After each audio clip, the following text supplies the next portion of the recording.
Salut à toutes, salut à tous, bienvenue dans Super Potion, votre talk show préféré concernant la boisson, le domaine un peu food and beverage. On va parler aujourd'hui d'innovation, de trend de 2025, l'épisode de l'année, j'ai envie de dire, avec le fameux Théodore Bécard qui est là tous les ans. Salut Théodore. Salut Ludovic, merci encore pour ton accueil. Eh ben, écoute, à chaque fois qu'on fait un podcast, c'est plein de vitalité, plein d'enthousiasme. On est à fond, on essaie de tout décortiquer ensemble. Bon, voilà, ça va rester une conversation passionnante comme l'année dernière et comme l'année d'avant. Et aujourd'hui, on va faire les choses un petit peu différemment que l'année précédente. L'année précédente, on avait fait quand même 5 épisodes différents.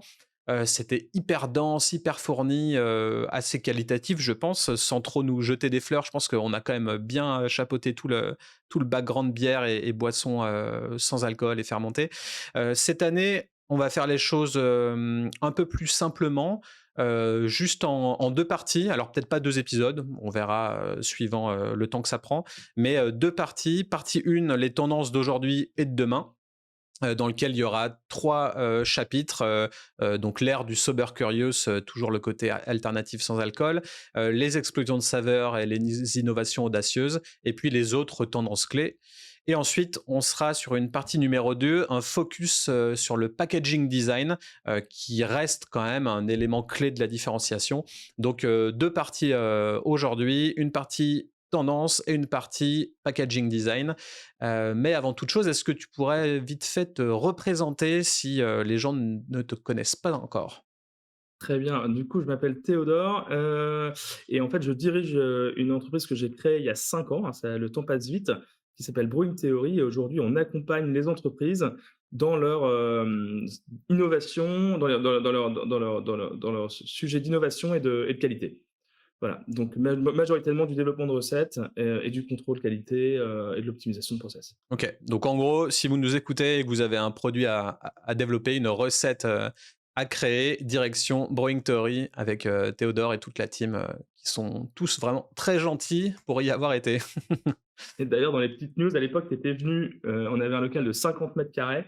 On a Ouais. déménagé à Tourcoing, toujours dans le nord de la France, où on a aujourd'hui 220 mètres carrés avec 2 nouveaux laboratoires et aujourd'hui une belle équipe, où on est 7 à Ok. travailler, dans le monde entier. Donc ça, c'est vraiment top aussi, une belle progression, au service de la boisson. Génial.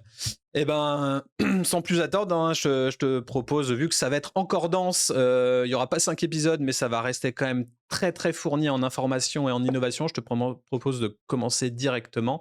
Et je voulais d'abord savoir, qu'est-ce que tu bois toi aujourd'hui ou ce matin? Parce que moi j'ai bu, comme d'hab, un café.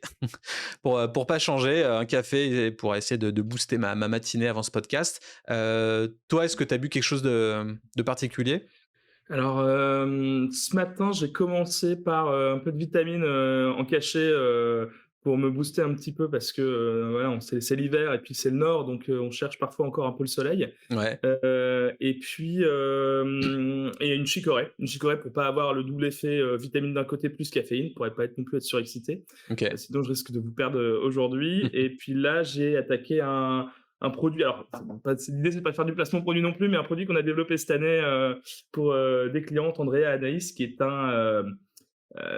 une boisson, une sorte de chicorée cold brew, version cold brew, OK.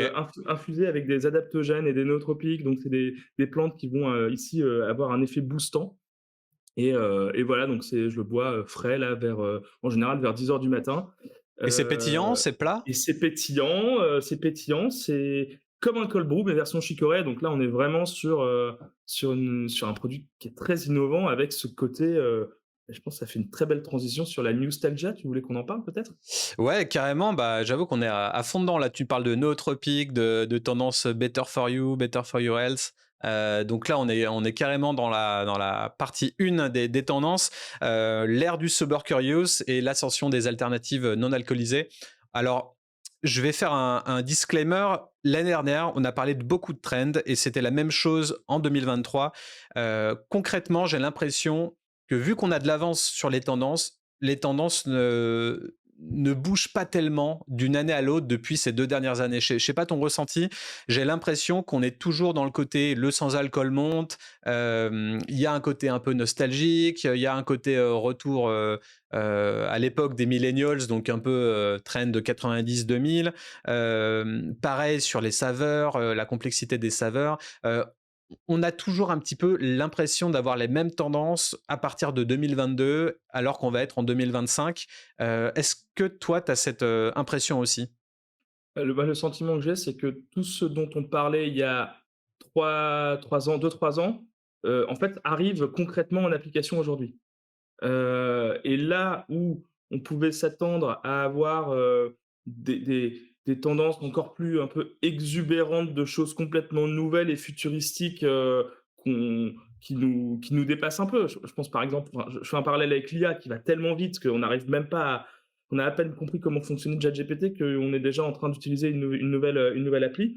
Là, on a plutôt un cycle de retour de retour en arrière sur, on parlait là d'aliments nostalgiques, d'ingrédients nostalgiques, de traditions, de localité, mais avec le petit twist en plus. Et je pense que c'est notamment dû à, les consommateurs qui sont un peu perdus avec toutes les innovations qu'il peut y avoir, par exemple, dans le monde brassicole, où on ne sait plus s'en sortir avec les 15 types d'IPA différentes, et à la fois des considérations vraiment macroéconomiques, d'inflation, d'augmentation des coûts de matières premières, de modification de la façon de consommer, dans le monde. Et donc on revient un petit peu en arrière, mais enfin, ouais, c'est ça, on revient un petit peu sur, pas en arrière, mais on revient sur, un attachement, local. Mmh. Et Ouais, ça, du on le voit, néo-rétro, ouais. c'est ça, du néo-rétro, tout à fait. OK. Bah, en tout cas, on est toujours sur la même chose. On va parler beaucoup de Gen Z, on va parler un peu aussi de Gen Alpha parce que c'est la génération qui arrive juste après la génération Z, et forcément un petit peu de millennials. On n'est pas chez les boomers ici. Donc Finalement, la Gen Alpha, elle est au biberon, boisson en poudre, lait, fonctionnel, ouais, tout c'est clair. est je pense que tu l'as un petit peu vécu cette année, non? Ouais, carrément. Et puis, bon, alors, on parle d'une génération qui est soucieuse de son bien-être, de sa santé. C'est une génération qui va à la salle, hein, qui fait attention à son, qui a un culte du corps un petit peu, qui fait attention à sa santé. Ils vont peut-être vivre jusqu'à 120 ans, hein, on ne sait pas, c'est probable. Donc, on observe une nette augmentation de la consommation des boissons non alcoolisées. L'intérêt pour les mocktails, les bières à 0%, le kombucha, on en parlera un petit peu après. Donc il y avait des marques comme Athletic Brewing, on en avait déjà parlé en 2023-2024, qui ont capitalisé sur cette tendance et qui ont proposé des alternatives convaincantes aux bières alcoolisées. Franchement, avec cette marque-là, on a commencé à avoir des choses très intéressantes et puis ça s'est développé à d'autres marques. Donc voilà, on a vraiment une évolution des comportements de consommation qui pousse l'industrie à innover et adapter son offre. Donc si vous nous suivez en vidéo, je vais vous proposer quelques extraits d'articles qui seront aussi en description de l'épisode, soit podcast, soit vidéo. Là, on a sur Suzy un article qui s'appelle Cat Waste Generational Taste Are Shaping in 2025. Excusez-moi, je fais du franglais, mais c'est plus pratique sur un podcast français. Donc là, on voit que la génération Z bouscule un petit peu la scène des boissons. Et en gros, cet article, il dit que 65% de la génération Z et 58% des millennials sont ouverts à switcher des boissons alcoolisées aux boissons sans alcool. Et alors qu'il y a juste 35% de la génération X, donc nos parents, et 25% des boomers qui sont ouverts. Donc on est globalement sur deux générations plus ouvertes que nos aïeux sur les options sans alcool, avec plein de choses aussi qui se dit dans l'article. Qu'est-ce que j'avais soulevé également sur Reddit, parce que c'est sympa d'aller faire des recherches sur Reddit aussi, parce qu'il y a beaucoup de gens qui parlent de choses hyper intéressantes, et si vous connaissez pas Reddit, c'est un genre de forum et de sous-forum sur plein de thématiques, il y a tout ce que vous voulez dans le monde entier. Et là, un sujet qui disait Which generation really started getting hooked on energy drinks? Donc, en gros, à partir de quelle génération on s'est intéressé aux energy drinks.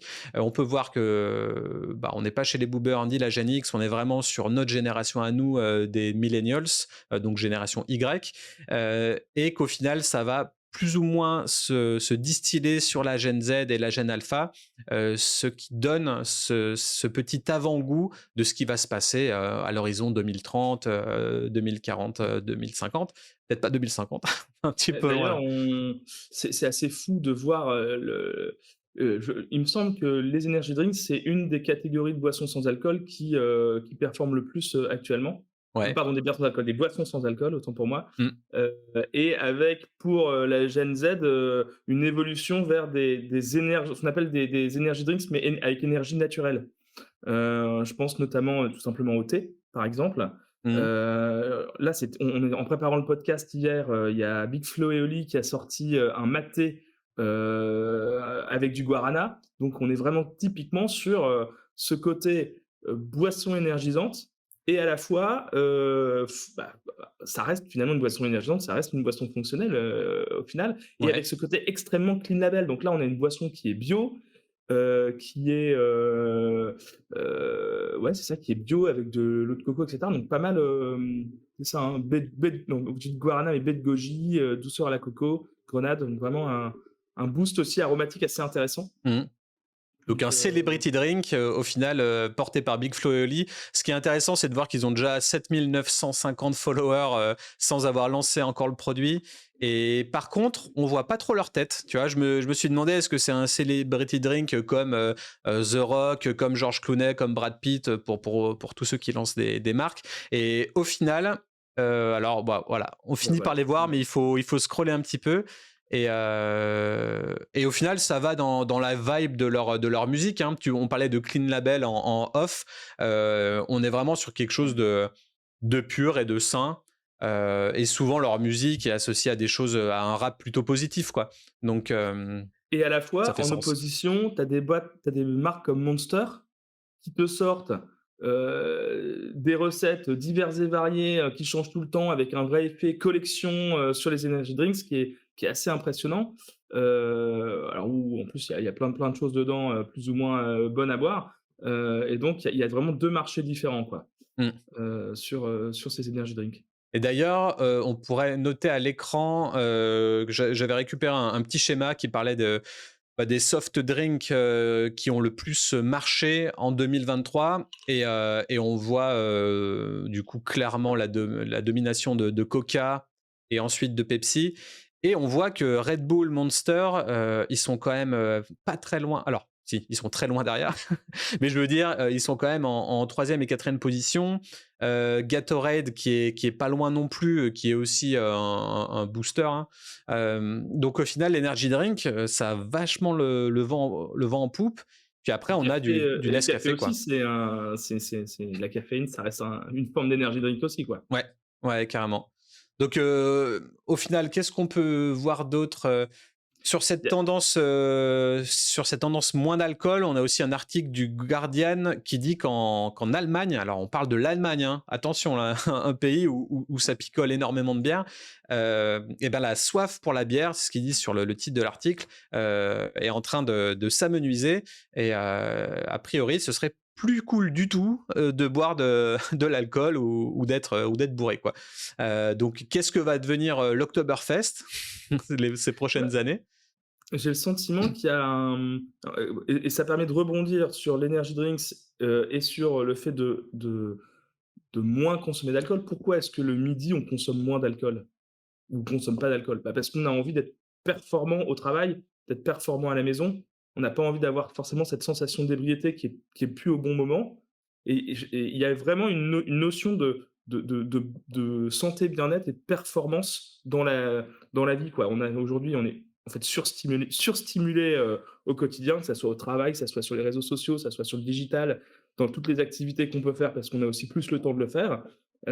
Et c'est ces boissons qui vont accompagner, et c'est ce qu'on observe aussi dans les tendances, une personnalisation de la journée avec des boissons dédiées à chaque moment de la journée. La Mmh. boisson du petit-déj, la boisson de la pause de 10 heures, la boisson du déjeuner, du deuxième déjeuner. On dirait qu'on est dans les Hobbits, tu sais, avec le quatrième petit déjeuner. Euh, et voilà. Carrément. Alors qu'est-ce qu'on peut voir d'autre sur d'autres articles, qu'on va toujours mettre en description? Et ben, voilà, dans un article qui s'appelle, Exploiting Topics, on a en gros 7 tendances, dans l'industrie, de l'alcool et en première le sans-alcool. Donc toujours pareil, on parle d'alcool et en 1er topic, c'est le sans-alcool qui arrive en tête. Après il y a d'autres éléments un petit peu plus, bartending et portés sur les ingrédients. On a également le fait que les marques d'alcool se diversifient. Ça, on en a largement parlé l'année dernière. Est-ce que toi, dans tes prospects, dans tes clients, tu as vraiment vu ce shift de on est une brasserie, on veut faire du sans-alcool, ou inversement, ou pareil dans la distillerie? Il y a un alors on a peu de clients en distillerie, à part sur de l'analyse labo, mais sur les brasseries, on a une vraie demande, sur le sans alcool, en fait. À la fois, sur la bière sans alcool et sur le soft. Ouais, En exemple que j'ai, alors c'est un de nos clients historiques, alors on n'a pas fait le développement des recettes, mais il y a la brasserie Gobrecht qui a sorti une gamme de 4 bières, la gamme Sam, OK, 4 bières sans alcool. On a bossé avec, cette année avec, 2-5, donc une brasserie enfin une marque plutôt qui se lance et qui a lancé une gamme de boissons à 2,5 d'alcool, donc vraiment dans l'univers du low alcool. ouais, On a également, toujours plusieurs projets, soit qui sont, dans les cartons, soit qui sont, enfin dans les cartons, plutôt qui sont en cours de développement, donc je peux pas en parler. On a également, accompagné la brasserie Tandem, Moulin d'Ascq aussi, donc dans le Nord, donc des acteurs, plutôt sur une approche, heu, tradition moderne, disons, qui sont pas non plus, complètement, ultra craft, on va dire ça comme ça, donc plutôt, on va dire conventionnel. On ouais, sans être, tradi, ouais, conventionnel. tradi conventionnel, mais avec Tandem, ils ont quand même une approche assez, portée sur l'aromatique, mais accessible. Voilà. OK.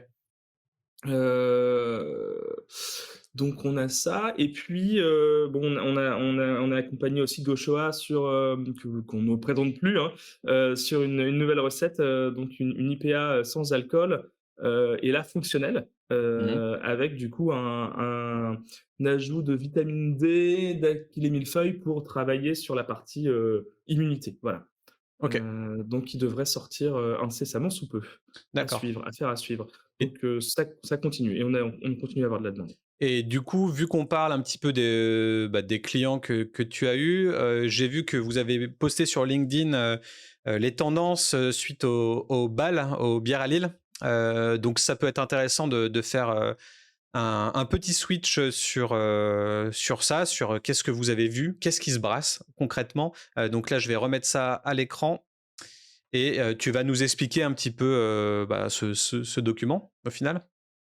Alors l'idée de ce document, ça fait, 2 ans qu'on fait ça. C'est quand on participe à un salon, soit en tant qu'exposant, soit en tant que visiteur.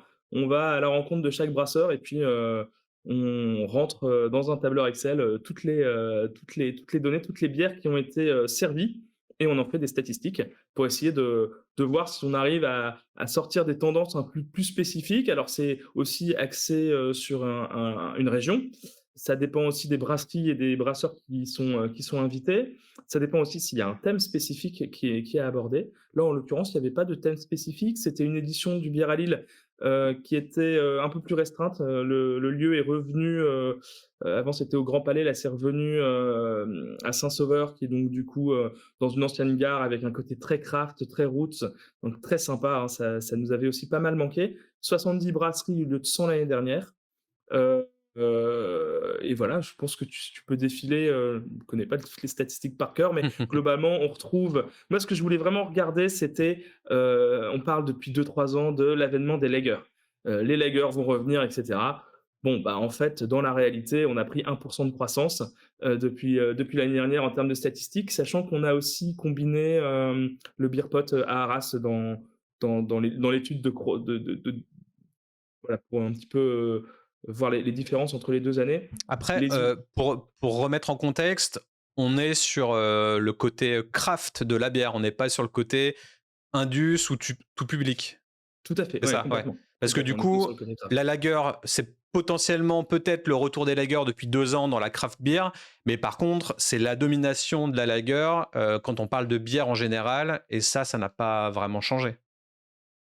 Ça n'a pas changé et je pense que les consommateurs aussi sont comme ils sont dans l'attente de consommer moins d'alcool, bah, quand tu arrives dans un bar, je veux dire, j'étais au restaurant, il y avait de la Carmélite, de la Leffe et de la Jupy. Bon, bah, en fait, j'étais avec des copains, donc j'avais quand même envie de passer de partager une bière, j'ai pris une Jupy. Parce Ouais, que, je savais que ça allait être moins lourd, moins riche en alcool. La Carmé ou la Leffe, c'est pour un autre moment de la journée. ouais. Je ne vais pas rentrer dans le Même à débat Lille? budgétaire, mais bah, ça, c'est compliqué. Il y a encore énormément de travail et ça, je pense que tu dois en parler régulièrement avec Dorothée sur, bah, en fait, pour pouvoir aussi soutenir, les brasseries, il faut soutenir les brasseries locales, quoi. Mmh mh. Alors forcément pour, le nord de la France, Jupiler, Leffe, et Carmélite, c'est pas loin, hein, mais il y a à Tourcoing, on était à Tourcoing, à moins de 500 mètres, tu as une brasserie, quoi. Donc il y a moyen de travailler localement, quoi. OK. Donc là, du coup, on reste sur une domination des bières houblonnées avec une grande partie de NEIPA et d'IPA. Donc on va dire la catégorie IPA, globale, dans son Ouais, ensemble. tout à fait. Un petit peu moins de sour, mais ça commence à se Ça préciser? reste toujours, vraiment, les hazy et les houblonnés, mais surtout les hazy IPA qui ressortent. Les sour de plus en plus, toujours parce aussi une facilité de pouvoir intégrer du fruit pour combiner avec l'acidité et donc du coup, l'accord des 2 fonctionne très, très bien. Et puis, bon, on est dans le Nord et dans le Nord, si tu as pas une triple, dans ta gamme, Mmh. c'est quand même parfois, près de, 30-40 de tes ventes. Donc c'est quand même important et donc bah, dans le Nord, on aime aussi les bières fortes. On aime la triple. Donc ça, je pense que c'est assez Ouais, typique c'est peut-être, peut-être, de assez France. régional, ouais, carrément. Je pense que dans le sud de la France, on serait plus sur, une bière légère, ou une blonde légère, quoi. Mais ça va avec ouais, avec les régions, ça Mmh, diffère forcément. Donc c'est un petit peu biaisé. On va dire que c'est quand même une étude très intéressante, mais à prendre avec des pincettes qu'on peut pas répliquer au national, quoi. complètement, Ouais. complètement. Allez, on enchaîne du coup. Donc, tu as retrouvé, c'est marrant ça, la moyenne du taux d'alcool. Est-ce que tu trouves que c'est important comme stat? Non, parce que quand tu viens dans un festival de bière, tu en profites aussi pour présenter des produits que tu as pas forcément d'habitude. Sinon, les consommateurs qui te connaissent déjà, bah, ils passent leur chemin parce qu'ils connaissent déjà, ta gamme, classique et donc en général, l'idée, c'est de faire un peu de hype sur, une barrel aging, Mmh. un gros imperial stout, un barley wine, et c'est aussi ça qui fait que du coup le taux d'alcool monte un peu plus sur ce genre de festival, OK. je pense. Mais on va dire qu'on reste plutôt dans la tendance qu'on évoque, c'est-à-dire, il y a beaucoup de 5 à 7,5 degrés, et la tendance qui arrive en deuxième, c'est les moins de 2,5. Donc cette tendance du sans alcool qui pousse un petit peu.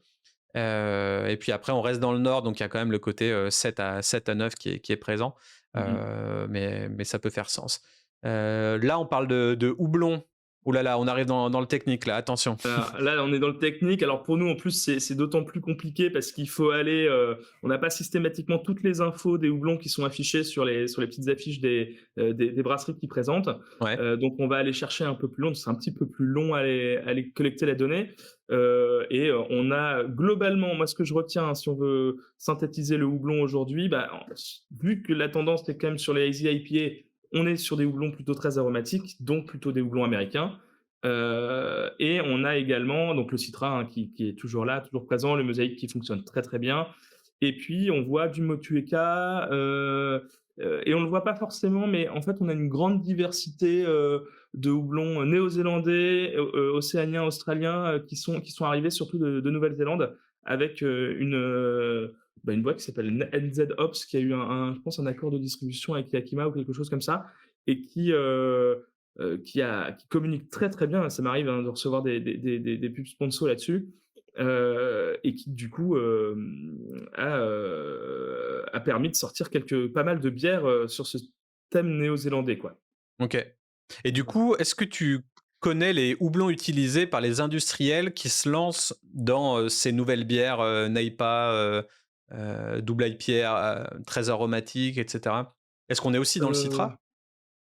on est aussi dans le Citra, ouais. Ouais. On est aussi dans le Citra, tout Donc à du fait. coup, les bières indus, vont chercher du houblon américain, ils vont pas essayer d'être dans le local? Bah, aujourd'hui, il y a des French IPA, qui sont très bonnes, qui sont très réussies. Je pense à celle de la brasserie Cambier, par exemple, avec des houblons français. Houblons français, très aromatiques, il faut plutôt se tourner vers le comptoir agricole en Alsace avec, le Mistral, l'Élixir, le Barbe Rouge, hem et j'en oublie peut-être un, mais on n'a pas le terroir qui permet d'avoir des houblons, ultra aromatiques. On a aussi, un léger retard. C'est pas qu'on a un retard, mais c'est qu'on va dire les États-Unis ont de l'avance et donc ça fait plus de 40 ans qu'ils ont redémarré, la craft aux États-Unis et donc ils ont aussi redémarré les programmes de sélection, végétale et de sélection de houblons. Donc forcément aujourd'hui on a, plein de houblons aromatiques qui arrivent, mais ça fait nous la révolution craft en France, ça fait quoi? Une vingtaine d'années, plus ou moins. Donc le temps que ça arrive, comme il faut 10 ans pour développer une nouvelle variété de houblon, bah, forcément, il faut être patient, quoi. Il faut être Carrément. patient. Et est-ce Après que on a tu aussi vois côté, ouais, un le terroir terroir va pas aussi. qui Et nous qu'est-ce permet pas, de le faire, quoi. Et qu'est-ce que tu vois par rapport au tu as plusieurs cibles en fait quand on parle de bière, tu vas avoir, au final les consommateurs, qui vont boire la bière et qui sont pas forcément ultra connaisseurs ou qui connaissent, un houblon, parce qu'ils l'ont vu, sans arrêt, pour pas citer le citrat et après tu vas avoir, vraiment, la personne, l'entrepreneur, le porteur de projet qui va vouloir créer sa marque de bière et après tu as aussi la vraie brasserie et les vrais brasseurs et brasseuses qui connaissent, vraiment tout ça et on arrive sur 3 panels de gens vraiment différents. Heu, comment on arrive à situer le houblon? Comment on arrive à savoir, quel houblon on va utiliser? Est-ce que c'est vraiment important pour le consommateur final ou c'est vraiment, on est dans la technique et c'est un problème de techos, j'ai envie de dire? Il y a 2 discours, je pense. Le premier c'est côté, utilisateur du houblon, et moi je me rattacherais plutôt à une considération plutôt, bah, c'est quoi la vision, c'est quoi la mission et c'est quoi les valeurs de l'entreprise? Et donc en fait, en fonction de ça, tu adaptes, ton sourcing d'ingrédients et de matières premières. Est-ce que, tu veux être une brasserie, très local et donc du coup, ça a du sens pour toi, et donc pour tes consommateurs parce que finalement, quand tu veux travailler local, tu cibles aussi des consommateurs locaux, et donc ça a du sens de parler de la variété de houblon, locale pour aussi la justifier, finalement. Mmh. Si justement, tu es plutôt axé sur, le fait de vouloir sortir une éphémère, tous les 15 jours, de pas avoir de gamme permanente et ben, du coup, comme ce qui fonctionne aujourd'hui, c'est les hazy IPA et que, ben, une grande partie du marché qui le fait aussi, il faut que tu puisses te distinguer par rapport aux autres et donc tu vas le faire en en parlant de ta hazy IPA, Citra, Mosaïque, Raco ou ta raw IPA, donc les raw IPA, c'est les IPA sans étape d'ébullition ou une ébullition très courte. Voilà et donc pour ça, tu te distingues soit en innovant sur les nouveaux styles d'IPA, les cold IPA, les double NEIPA, les IPA DDH et cetera, au risque de perdre ton consommateur. Mais quand tu fais ce type de bière-là, heu, tu cibles aussi un consommateur en particulier. Et qu'est-ce que tu penses de la situation brassicole actuelle? Quand je parle à tous mes amis, soit ils connaissent un petit peu le mouvement craft depuis 1 à 2 ans, soit ils découvrent tout juste l'avènement des sours et des NEIPA et du coup, pour eux, ils ont l'impression que c'est un business en plein essor, que les brasseries doivent vraiment bien gagner leur vie, que ça marche du tonnerre. Donc ça, c'est le discours consommateurs. En tout cas, mon groupe d'amis de consommateurs, et je suppose que ça peut être répliqué à plein d'autres groupes. Et tu as le côté professionnel qui est un petit peu en détresse. Donc, comment tu vois J'ai exact ce... excuse-moi, j'ai exactement le même, ressenti. Ouais, À chaque fois que je parle de mon métier, on me dit: «Ah dis donc, les brasseries, ça doit cartonner». ouais. Et là où il y a 3 4 ans, on avait, 4 ou 5 demandes, voire, quasiment 10 demandes de création de brasserie par an à accompagner. On pouvait en faire que 2 ou 3 par rapport à la taille du projet. Cette année, on en a une, et on a plutôt des rachats de brasseries ou des audits de rachat ou alors, heu, augmentation, fusion, des sujets comme ça, quoi. Donc Heu, le consommateur voit encore le, mmh, l'énergie en fait que mettent les brasseries à communiquer. Je pense qu'il y a ça aussi. C'est qu'aujourd'hui, on est sur un marché qui est saturé, donc il faut communiquer, il faut se positionner Mmh. et il voit qu'il y a une belle énergie, sur ce sujet-là et après, Le problème, c'est que pour communiquer, il faut de l'argent. Et souvent, exactement. cette filière-là aime bien faire les choses en DIY et do it yourself. Donc, c'est ce qu'on remarque, nous, en tout cas, en tant que conseiller dans cette branche-là. Et Euh, aujourd'hui, les enjeux d'un marché, qui sature, c'est des enjeux, de capacité d'innovation et des enjeux de qualité. C'est-à-dire qu'on ne peut pas se permettre d'avoir un problème de fabrication parce que le consommateur, une fois qu'il sera déçu, il passe au suivant. mm. Et ça, c'est des gros enjeux et effectivement un des gros soucis enfin un gros souci, ça je c'est l'entrepreneur qui parle, mais un des constat en tout cas du secteur brassicole, c'est que, on a beaucoup commencé à brasser en amateur et on a appris nous-mêmes. Et on a toujours envie d'apprendre nous-mêmes par soi-même, ce côté DIY, et forcément, il y a parfois il y a des manquements et ça peut être, vraiment, vraiment, compliqué quand, il faut aussi finalement être, un bon gestionnaire, savoir piloter sa trésorerie, être un commercial, un livreur, un Être un qualiticien, un business, quoi. producteur. Voilà, c'est ça et en fait, aujourd'hui, je pense que ce qui pêche, c'est que, pour pouvoir faire tout ça, on peut pas être tout seul et quand on commence à devoir embaucher, on se retrouve, en France avec un des pays où les taxes explosent partout, que ça soit, sur les charges sociales, les charges patronales et sans parler, des probables nouvelles taxes qui vont arriver sur le sans alcool. Sur les taux d'alcool et cetera, avec le plan de la sécurité sociale. Ouais. Et Bref, donc, du coup, au mais final, j'ai pas trop envie, aujourd'hui de parler de trucs, qui fâchent, non, mais c'est quand même mais intéressant c'est parce que important d'en parler. pour moi, je me re-questionne sur cette connotation craft. Qu'est-ce que le craft? Qu'est-ce qu'une craft beer? Parce que là, tu me parles de rachat, d'acquisition. On parle que de termes très business, très corporate, et on enlève le côté peut-être terroir, agriculture, petit gars dans sa ferme ou dans ses cuves qui fait des choses qui ont du sens, qui met vraiment la main à la pâte. On parle d'acquisition, de fusion, de rachat, de vision business, etc. Et du coup, Heu, où est la craft dans tout ça? Est-ce qu'au final, être brasseur ou brasseuse, c'est pas simplement, juste avoir un business et vraiment se le dire et l'assumer, tu vois? Et il y a beaucoup de gens encore qui aiment pas ce Bah, côté-là. pour moi, la craft, c'est un positionnement, c'est du marketing. Derrière, une entreprise, c'est une entreprise avec toutes ses contraintes ses contraintes et ses joies aussi. Et il faut distinguer les 2, mais, je l'aurais peut-être pas forcément dit il y a 3 ans ou il y a 4 ans, il y a peut-être un peu plus de maturité aujourd'hui, Mmh. sur ces sujets-là et en fait, quand on crée sa boîte, au début, on a le plaisir et la joie d'être sur toutes les parties très opérationnelles et puis plus on progresse, et si on fait le choix d'embaucher, on est obligé de devoir un peu réadapter et de se concentrer sur d'autres sujets. Mais alors je rebondis comme ça permet de revenir sur ce côté, local. On a travaillé là dernièrement pour, Édouard Rousset. Édouard Rousset, c'est un fait partie du néo-houblonnier du Nord, qui a fait énormément de travail sur des tests de variétés Ouais. de variétés, ça fait déjà, je voudrais pas dire de bêtises, mais au moins, 4-5 ans qu'il plante du houblon dans les Hauts-de-France et on a travaillé ensemble alors il a développé en fait une technologie pour diminuer la température de séchage des cônes de houblon.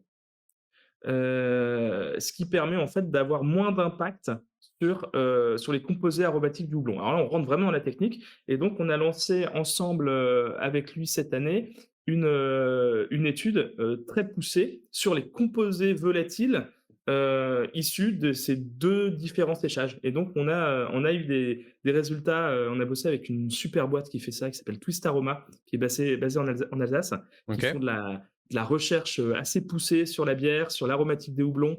Ils sont en capacité c'est hyper intéressant, ils sont en capacité de faire des nano-brassins avec tout un appareil tout automatisé qui brasse automatiquement des toutes petites fioles de 10 millilitres et ensuite ils font des extractions aromatiques avec des appareils, de chimie fine. C'est vraiment, vraiment passionnant et si vraiment vous êtes intéressé par l'innovation, par la recherche, dans ce domaine-là, je vous invite vraiment à les suivre. Donc voilà, donc ça c'est un super projet, qu'on a démarré cette année. On a eu les résultats il y a pas longtemps. On débriefe cet après-midi avec Édouard, sur les résultats OK.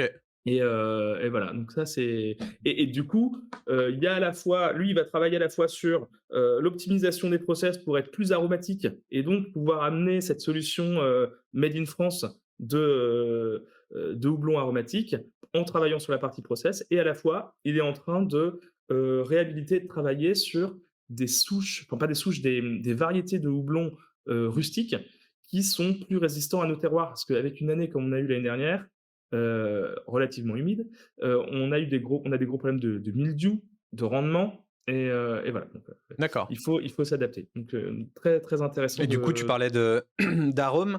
Là, si on continue ton petit slide, il y avait un petit diagramme sur les fruits, épices, plantes que tu as retenu du fest.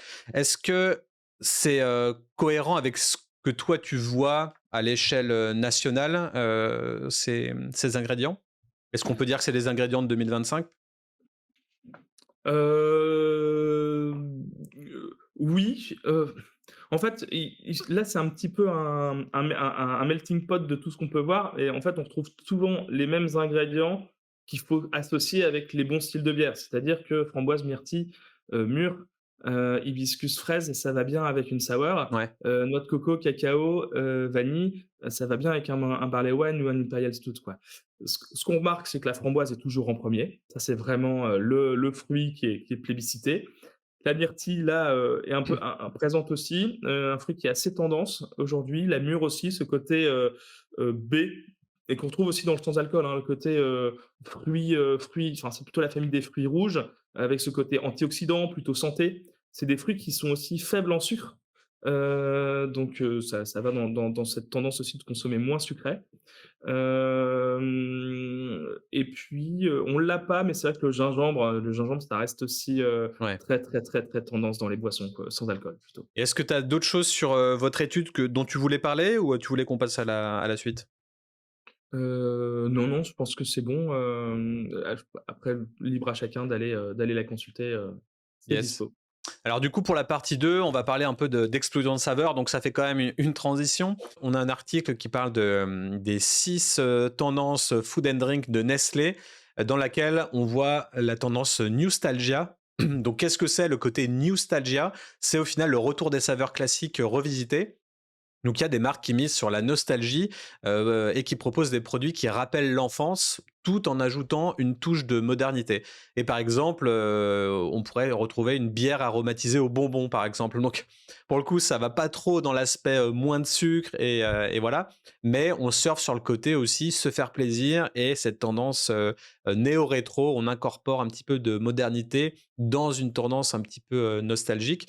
Toi, j'ai vu que tu m'avais montré en off ta boisson que tu bois, ton espèce de cold brew qui avait une vibe aussi un petit peu nostalgia dans le packaging design. Euh, C'est, est-ce que tu vois ce twist-là ou cette demande des porteurs de projet? oui. Oui, oui, oui, on l'a, alors on n'est pas non plus en capacité de traiter 200 projets par an, donc mais on voit que on a eu vraiment des boissons un peu traditionnelles, des ingrédients traditionnels, mais alors qui pour nous paraissent complètement innovants et pour d'autres qui le sont pas du tout, mais ça dépend de ta culture en fait. Le gingembre par exemple, bon, c'est plus si innovant que ça aujourd'hui, mais ça reste quand même pas un ingrédient qu'on cultive facilement, en Europe. Alors je sais que Florent Ladène en cultive dans les Hauts-de-France, c'est un petit peu anecdotique, mais heu, là où il y a le gros sujet qu'on entend vraiment beaucoup parler, et qui nous touche, enfin, nordistes, c'est la chicorée. La chicorée, bon, il y a Shericco qui a donc c'est les anciens de Gallia qui ont lancé leur marque. Je pense qu'on en avait parlé l'année dernière, Ouais. qui continue d'innover, en démocratisant et en faisant renaître cette boisson, mais qui, est dans la plupart des foyers, des gens du Nord, parce que c'est une boisson qu'on a l'habitude de consommer, quoi.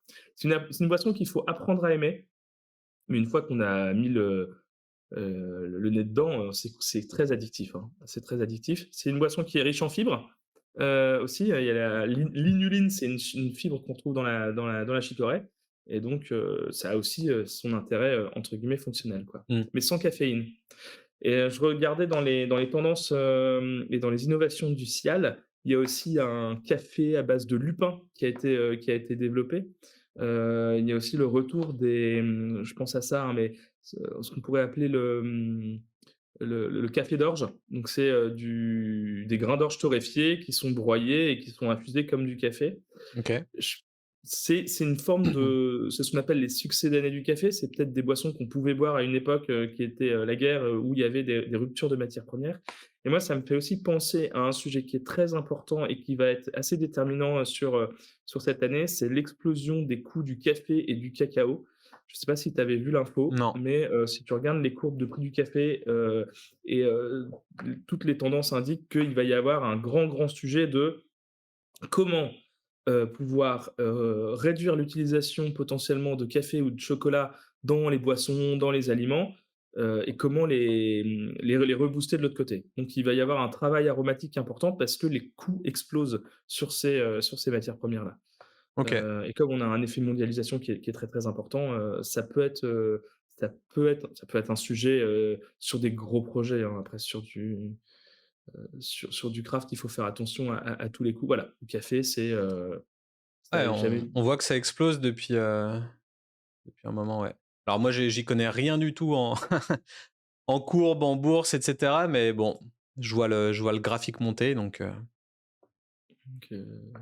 donc ça, c'est un point qui est important. ouais. Ingrédients, nostalgiques, qu'est-ce qu'il peut y avoir aussi d'autre comme Moi, j'ai vu surtout qu'il y ingrédients a, anciens, par exemple? les Ça cuisines du monde, qui pop sur les réseaux sociaux, et du coup qui créent vraiment des combinaisons de saveurs audacieuses. Il y a le tamarine, je sais pas si ça te parle? Je sais pas mmh si on dit tamarine ou tamarin pour le coup. Je pense que Heu, ça dépend si tu le dis en anglais ou en français. ouais, voilà. Il y a l'UB aussi, L'-UBE, qui est une igname violette. Alors, ça, c'est des termes, effectivement que je connais moins, et aussi d'autres, ingrédients exotiques qui font, leur apparition dans les cocktails, les liqueurs et cetera. Donc on parle aussi un petit peu des cocktails et liqueurs parce qu'on reste quand même dans la boisson, hein, même si là, c'est plus le côté spiritueux. Mais par exemple, il y a eu des cocktails aux tamarines ou des liqueurs de crème d'UB. Donc voilà, ça fait écho à des saveurs un petit peu Mmh exotiques. mh. Et là, on voyait tout à l'heure la noix de coco, j'ai l'impression que ça pop pas mal aussi dans les tendances. Donc voilà, je sais pas si toi tu as d'autres, fusions de saveurs en tête, pour le coup, qu'on J'aimerais bien vous parler de plein de choses, mais on a des sujets assez confidentiels, mais on pourra en parler, j'espère, l'année prochaine. mmh. Mais effectivement, il y a des ingrédients, qui sont très, très intéressants et qu'on découvre aussi. Pour le sans Heu, alcool, il y a pas mal de guarana, de choses comme ça dans les boissons, Là, on est énergisantes. plus sur ce qu'on appelle les super aliments et plus sur l'intérêt fonctionnel. Nous, on a Mmh. on a des alors c'est chiant de pas pouvoir dire, tout ça, mais moi, je pense à un truc, par exemple, la verveine. C'est bête, hein, mais il y a des choses assez sympas à faire avec de la verveine. Ça a un côté un peu, infusion tisane, mais aujourd'hui, le côté infusion, c'est une tendance, qu'on observe beaucoup, dans le développement de boissons. Parce que ça permet de faire du clean label, ça permet de pas forcément utiliser, des arômes. Alors les arômes, c'est pas un gros mot, hein, il y a des extraits naturels qui fonctionnent très bien, mais on va retrouver, on a développé une bière à la camomille, qui fonctionne très bien, dans une abbaye. La verveine aussi, c'est un sujet, beaucoup de produits à base de plantes, qui reviennent beaucoup, quoi. Et Heu, toutes ces boissons un peu ancestrales, moi je pense par exemple très herbacées, la gentiane, ce genre de choses. Tu vois, je suis allé à une dégustation d'une liqueur de café il y a une semaine sur Lyon et il y avait un cocktail qui était vraiment très bon. C'était un genre de ginto avec liqueur de café et gentiane à l'intérieur. Et au final, ça donnait un côté caramélisé hyper bon. Ça enlevait ce côté café qui peut déplaire des fois en cocktail froid. Et l'incorporation de la gentiane avec le café, ça donnait quelque chose de vraiment très intéressant. Donc je me demande, on parle de néo-rétro, on parle de twist avec un côté nostalgique, mais rapporté avec une touche de modernité. Est-ce que ce type d'herbe, par exemple la gentiane, qui fait écho à des spiritueux un peu vieillots, est-ce que ça peut refaire son apparition dans des RTD ou des soft Là, drinks? je pense, hein, complètement, on a une, enfin, quand on suit un petit peu ce qui se passe côté, mixologie, c'est impressionnant la capacité d'innovation qu'il peut y avoir. Alors, en fait, c'est ce qui est génial, c'est qu'on n'a pas besoin de lancer une production de 300 000 cannes pour lancer une innovation en mixologie. On peut faire, une carte de cocktail pour une soirée, pour une semaine, pour un mois, faire ses préparations, utiliser des nouvelles technologies. Quand on voit, qu'aujourd'hui on a des mixologues, c'est des vrais chimistes, avec des rotavaps, des extractions plus ou moins complexes, non, je pense que tout est bon pour innover et pour tester, surtout à petite échelle. Moi, je pense, bon, on parle toujours du Nord, hein, mais on est un petit peu attaché à la région. Il y a le genièvre, les baies de genièvre qui, finalement, sont quelque chose qu'on retrouve dans le gin, Mmh. ou qu'on peut retrouver, dans le genièvre, hein, qui est la boisson, un peu, oubliée du Nord, mais qui est un peu l'ancêtre du gin, quoi, finalement. Où il y a, bah, ça pourrait y avoir, plus de communication sur ces produits-là. Ouais, carrément. Mais pareil, quand je parlais avec un client, il me parlait pas mal de la quinine ou ce genre de choses, ou même des boissons qui se dégustaient à l'apéro en 1920, tu vois? Il y a certains ingrédients comme ça qui ressortent un peu du lot. Mais bon, en tout Et cas, ouais. excuse-moi d'ailleurs, mais il y a un sujet, si tu tapes le sujet, c'est pas lunaire, mais c'est vraiment, typique de l'actualité, c'est que tu as des spiritueux fonctionnels aujourd'hui. À la fois des spiritueux fonctionnels, mais c'est quoi un spiritueux fonctionnel? La chartreuse, finalement, c'était juste des J'ai envie de macérations de dire, plantes, Lactifed, hein?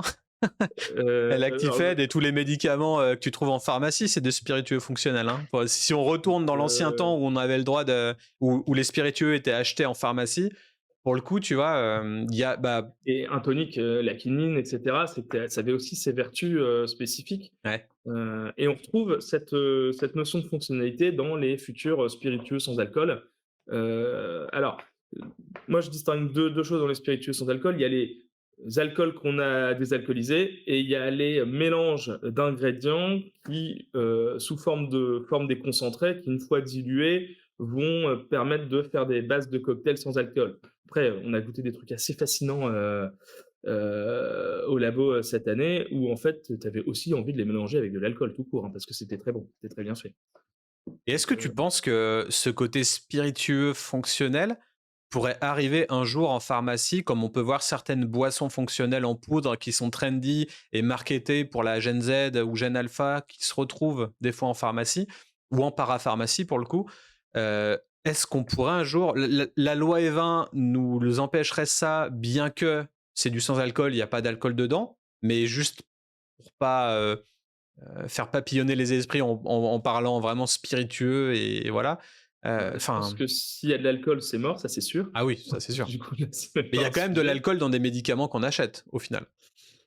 Donc Oui, bah, oui, oui, je suis pas trop expert, en médicaments, en mais pharmacie.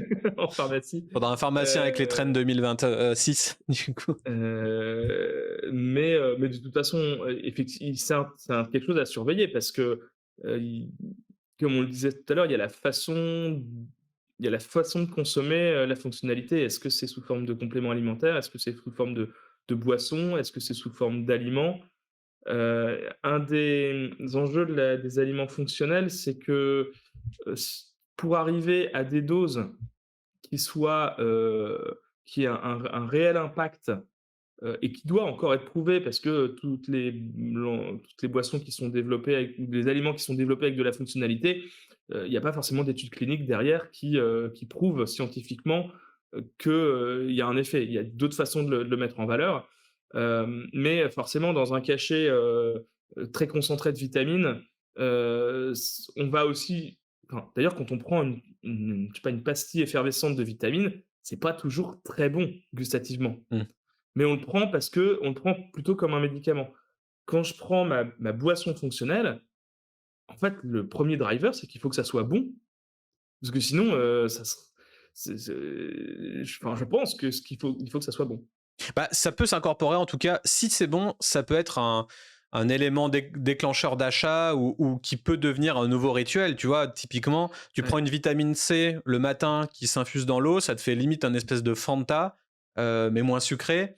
Bon, bah, si cette boisson-là te te convient et qu'elle t'apporte un petit peu de boost en même temps qu'un café ou à la place d'un café, et ben, il suffit que la marque soit bien packagée et qu'il y ait un petit côté lifestyle ou que ça donne envie pour que ça devienne ta nouvelle routine du matin, quoi. Et on en parlait avec Michi, pour le coup, dans le podcast Super Potion. Là, je le mets à l'écran. Michi, on est totalement dans le côté fonctionnel. C'est la youtubeuse Roxane ASMR qui a lancé ce produit-là. Et clairement, on est dans une boisson en poudre, un anti-stress. Donc elle adore le café, mais elle partait du constat que pour être focus et concentré, il valait mieux une boisson qui n'était pas énergisante, mais plutôt relaxante. Et du coup, elle a lancé cette boisson-là qui, au final, se prépare hyper facilement. On remplit la cuillère, on mélange, on shake et puis on boit, quoi. Et au final, moi, j'y crois vraiment à ce genre de produit pour la génération Z. C'est pratique, on n'a pas forcément le temps, mais il y a le côté hype avec sa petite gourde réutilisable. C'est une boisson en poudre, donc ça fait partie des boissons solides, mais on est typiquement dans le côté nouvelle manière de consommer une mmh boisson mh, et qui reste fonctionnelle.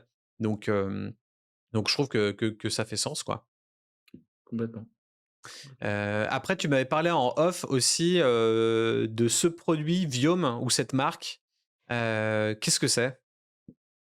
Alors, je lisais hier, Alain Damasio, qui est un auteur, science-fiction. On se réinvente pas, hein. Ouais, Et dans un de ses derniers bouquins qui doit s'appeler, La vallée du silicium ou quelque chose comme ça, il parlait de cette entreprise et en lisant le concept, je me suis dit: «Mais c'est pas possible, c'est de la science-fiction» et je suis allé chercher sur internet et l'entreprise existe vraiment et le principe, c'est qu'on avale une gélule qui reste, 1 mois, dans notre estomac, dans notre système digestif et qui va, collecter des données sur, notre santé. Et ces données vont, nous donner des informations sur, notre microbiote, sur, notre consommation de sucre, sur, notre efficacité de digestion et donc c'est cetera. connecté avec ton Ouais, smartphone. c'est conn alors je sais pas comment ça fonctionne exactement, je suis assez, très dubitatif parce que les est-ce qu'on va pas trop loin? Les limi les En fait, le souci de ces trucs-là, c'est qu'en fait, toutes nos données de santé sont partagées, Ouais. elles vont être réutilisées.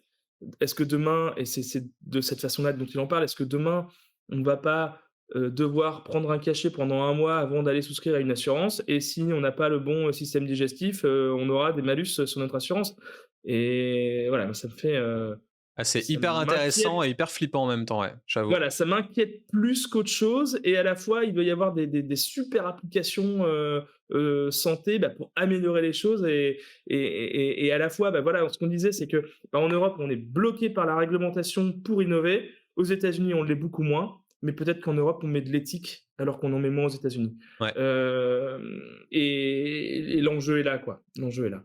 Voilà, c'est typiquement un projet qui pourrait être boosté par Elon Musk, hein. Je vois bien le côté transhumaniste, un peu fou et qui s'en fout un peu de où va la donnée et comment est utilisé le corps humain, Moi, ce qui me fait peur dans tout ça, c'est que j'aime beaucoup la science-fiction, mais dans la science-fiction, il y a toujours un regard, sur les déviances, de la technologie et en fait, j'ai l'impression qu'on vit dans la science-fiction, ça va trop vite, le futur il avance trop vite, en fait. Et je pense qu'en fait, aujourd'hui, on va avoir envie, enfin demain, on va avoir envie de revenir à des choses vraiment, vraiment basiques, enfin, cultiver son jardin, son potager, et essayer de à la fois, on va avoir une partie de notre vie qui va être ultra connectée avec, l'IA, le travail, la performance et de l'autre côté, on aura absolument envie de partir à la ouais. campagne et enfin, en Genre tout la cas, semaine ultra connectée et le week-end, ultra déconnecté quoi, pour le coup. ouais, c'est ça, exactement. Moi, je me demande même aujourd'hui s'il me faut pas un deuxième téléphone, qui soit complètement déconnecté, parce qu'on est, sursollicité, quoi. Mmh. Ah non, mais c'est en tout cas, c'est super intéressant et puis on parle d'IA aussi. On se dit qu'au final, l'IA, pas mal de gens parlent de l'AGI, c'est-à-dire, la capacité, la générale, l'intelligence artificielle générale, c'est-à-dire la capacité pour l'IA d'être, aussi intelligente que l'humain et là, on peut se remarquer que les modèles d'IA qui sortent, ils commencent à devenir d'un niveau, doctorat. En gros, quand on parle à l'IA, c'est comme si c'était un docteur dans n'importe quelle tâche que tu lui demandes. Donc, en gros, c'est un super, super humain, quoi. Et du moment où on aura atteint l'AGI, ça veut dire que ces modèles-là d'intelligence artificielle pourront eux-mêmes créer des modèles d'intelligence artificielle encore plus évolués. Et du coup, on va arriver dans le futur dont tu parles, d'Alain Damasio, ou enfin, euh, iRobot ou des choses comme ça, ouais, voilà, complètement. qui est hyper flippant et en même temps, ça va pouvoir, potentiellement, soigner le cancer, se trouver des nouveaux traitements pour des maladies et potentiellement, résoudre plein d'autres problèmes, comme avoir énormément de déviance, comme toute, nouvelle technologie, hein, ça c'est sûr. Et en tout cas, en termes de switch, tendance et ingrédients, on sera peut-être dans des choses assez folles pour le futur. Donc là, on est typiquement dans le chapitre, fonctionnel. Qu'est-ce qu'il y avait d'autre dans le fonctionnel? Donc on voit que l'innovation se met au service de la santé avec des bières pas mal enrichies en électrolytes. Il y a des bières à la spiruline. On a d'autres ingrédients qui sont fonctionnels aussi. Là, il y avait un exemple, dont je voulais Bien, parler, qui ouais. était, Harpoons Rec League.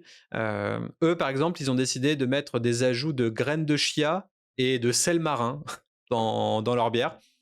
Donc voilà, c'est une bière à 4%, mais c'est une bière, on va dire, augmentée avec ce genre d'ingrédients fonctionnels.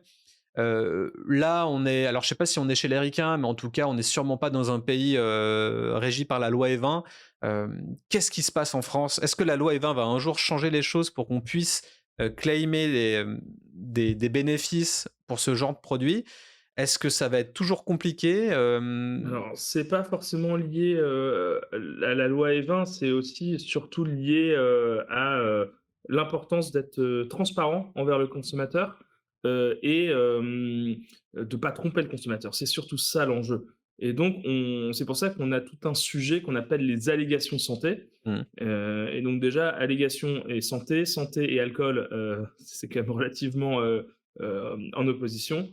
Et donc aujourd'hui, ce qu'on appelle aussi en anglais les claims, c'est vraiment des sujets qui sont très, très réglementés. Il faut faire extrêmement attention, il faut bien tout verrouiller avant de pouvoir en parler parce que sinon, on se fait aligner quand on lance un produit où on n'a pas mis la bonne allégation. Il y a eu notamment ce sujet-là qui a été important, c'était sur les kombucha qui sont, enfin, qui sont techniquement riches en probiotiques et donc toutes les marques qui ont commencé à parler, communiquer probiotiques dans leur communication se sont fait retoquer par les douanes, par la DGCCRF, parce qu'on ne pouvait pas parler de boissons riches en probiotiques si on n'était pas en mesure de le prouver, et de le prouver dans le temps. C'est-à-dire que oui, mon kombucha, je viens de le conditionner, admettons il n'est pas pasteurisé, est-ce qu'il sera encore riche en probiotiques dans 3 mois et qu'est-ce qu'on appelle un probiotique? Et là, Donc en aujourd'hui, on a France, tu parles? en France, oui, tout Ouais? à fait. On a eu des OK. clients, qui se sont fait retoquer comme ça et aujourd'hui, on a des industriels qui vont, et c'est un autre sujet un peu de tendance aussi, ce qu'on appelle la fermentation de précision. C'est-à-dire de faire de la fermentation pour aller, synthétiser, naturellement, synthétiser, c'est bizarre. Fabriquer naturellement, des molécules. Mais on a des entreprises qui vont, heu, produire des probiotiques qu'on rajoute dans la boisson, qui sont stables à la pasteurisation et qui vont permettre d'aller chercher éventuellement, un claim. Mais c'est extrêmement réglementé, donc faut être très, très, très, très vigilant là-dessus. Et qu'est-ce que tu en penses et qu'est-ce que tu vois, comme demande, toi, client, sur le côté bière isotonique, bière fonctionnelle, bière de récupération après le sport? Parce que beaucoup de gens ont l'impression de ne pas avoir le produit qui leur corresponde, c'est-à-dire: «Je suis un sportif, je viens de faire une rando, je veux me faire une bière, mais je veux pas non plus, soit grossir, soit, flinguer, mon microbiote ou flinguer mes performances». C'est comme si l'humain, en ce moment, ou les générations qui arrivent, ont toujours besoin de se surstimuler ou en tout cas d'être mieux dans leur corps et de pas faire d'arriver à pas faire de vagues dans leur régime alimentaire ou dans leur style de vie, tu vois? C'est se faire plaisir sans faire de vagues dans son propre corps. Cette espèce d'équilibre-là, tu le ressens suivant la mission, la vision des porteurs de projets qui viennent te voir et qui veulent ce type de bière, avec, collagène ou autre? Heu,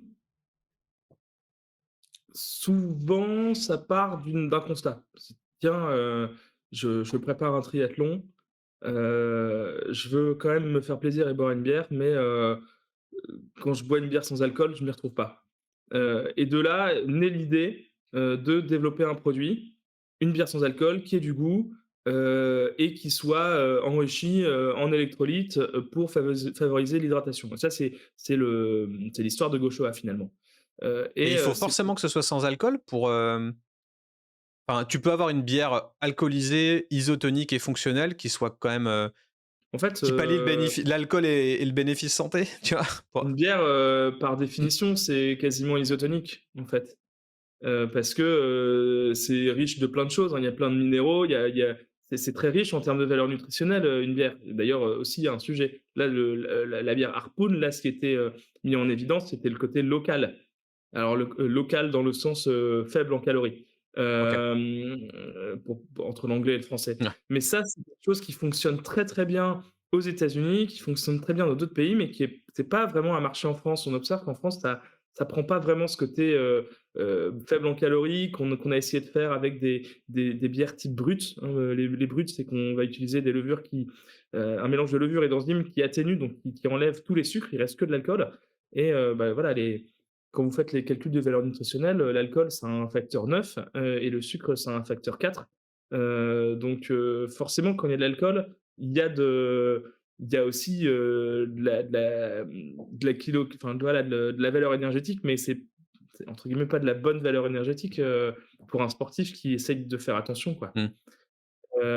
Moi, ce qui m'impressionne, c'est alors déjà parce que je suis pas du tout un consommateur de ce type de sport, c'est, tout ce qui est, la tendance autour du CrossFit.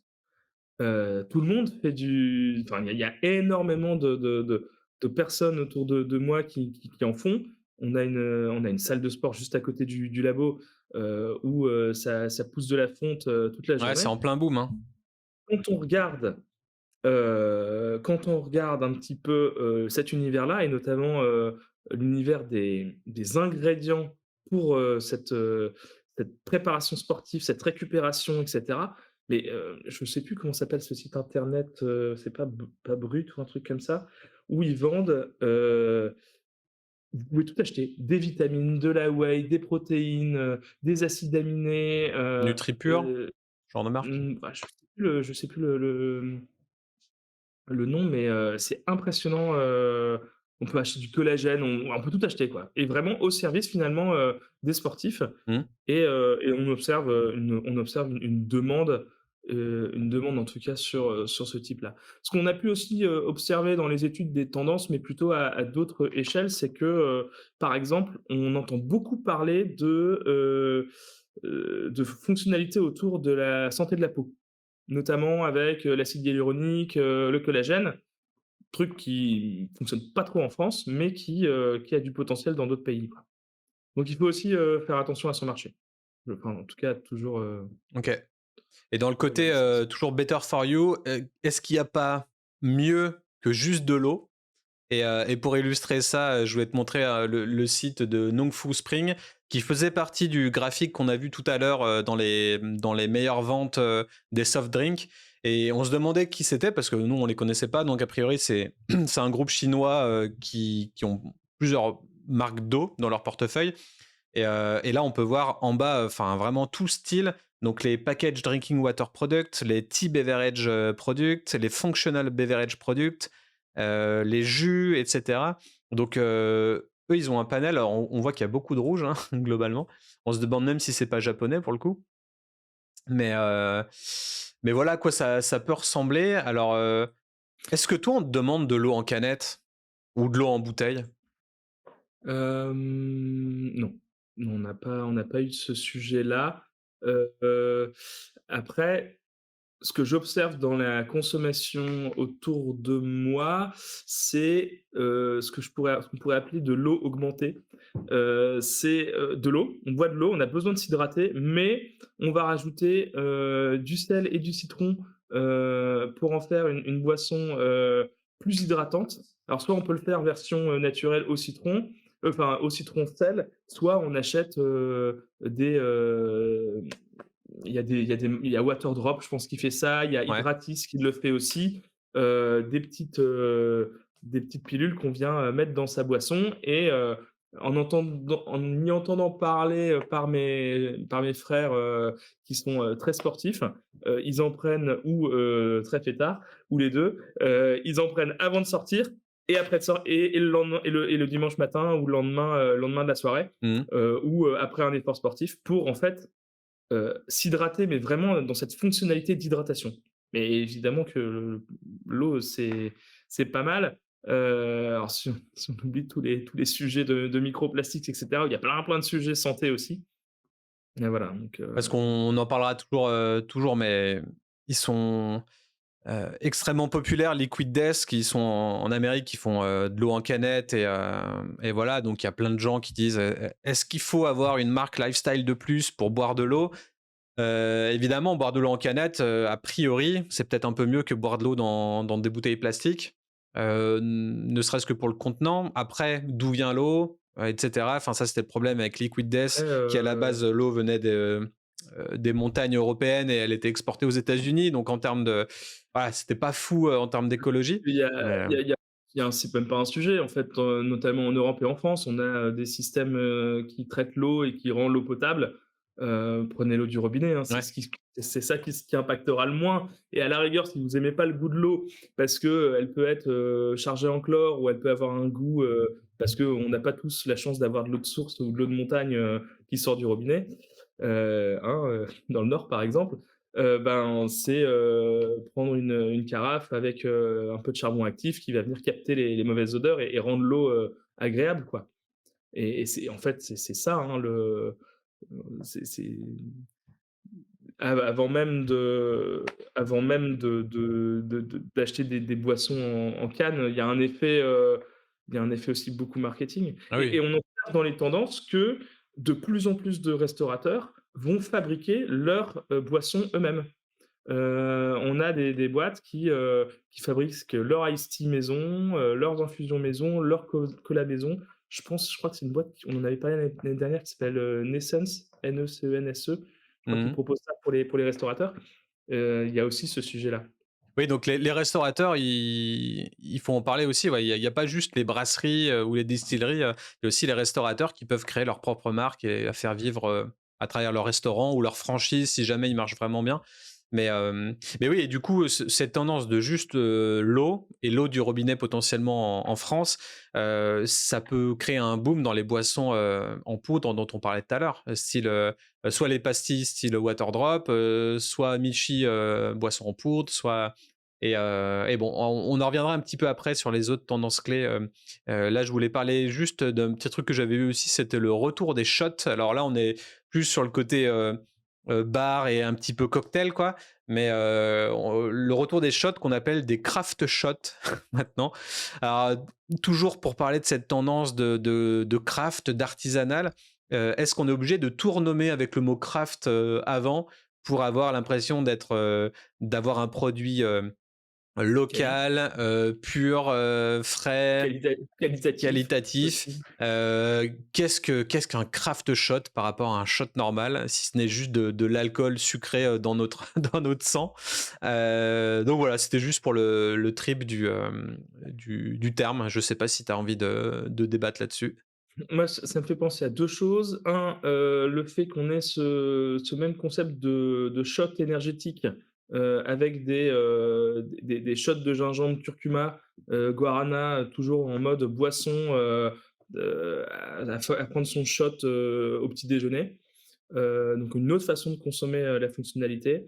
Et moi je pense aussi à, ce que je trouve en fait finalement des innovations packaging qui sont assez sympas, c'est de proposer un en fait c'est la taille du format qui est cool, mais dans certaines brasseries vont sortir un barley wine en 20 centilitres Mmh. ou mais alors forcément c'est plus compliqué à vendre derrière, hein, de faire des tout petits volumes, Ouais, mais c'est aussi de se dire, heu, il y a un grand sujet, c'est il y a la sobriété en étant de la quantité d'alcool, mais il y a la sobriété de la consommation aussi et je pense qu'il y a et du un nombre de vrai enjeu packaging là-dessus. produits pour rester dans les tendances clés des emballages éco-responsables et de l'importance croissante de la durabilité pour les consommateurs.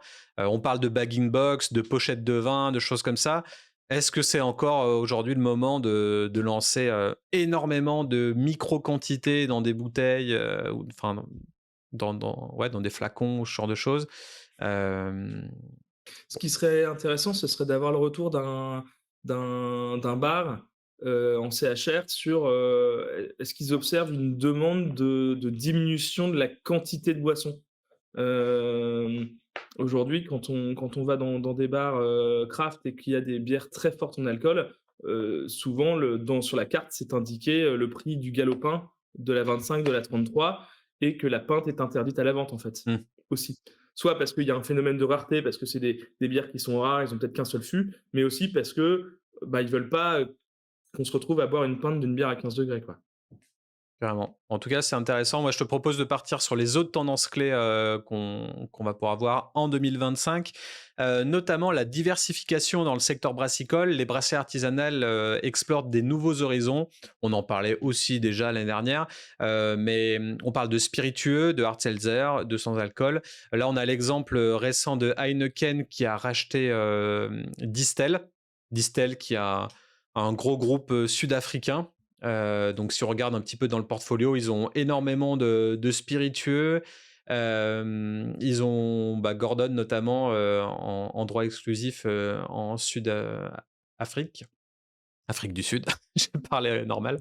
Pas mal de vins dans leur portfolio, pas mal de cidres et de RTD. Donc voilà, Heineken fait pas mal de moves pour se diversifier. On voit toujours aussi Topo Chico avec Coca-Cola qui essaye d'expérimenter sur des nouvelles choses. Pareil sur Monster, toutes ces marques d'energy drink qui lancent des energy drinks alcoolisés. Euh, qu'est-ce que tu en penses, toi, sur la diversification du secteur brassicole? Est-ce qu'en France, on n'a juste clairement pas le choix de se diversifier pour faire grossir son part de marché?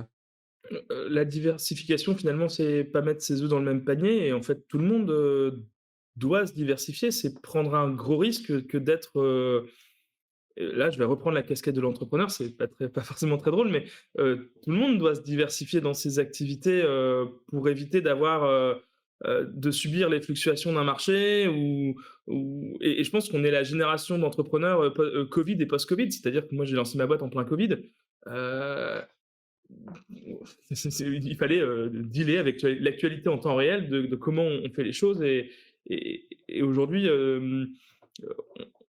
nous, on a 3 à 4 activités différentes.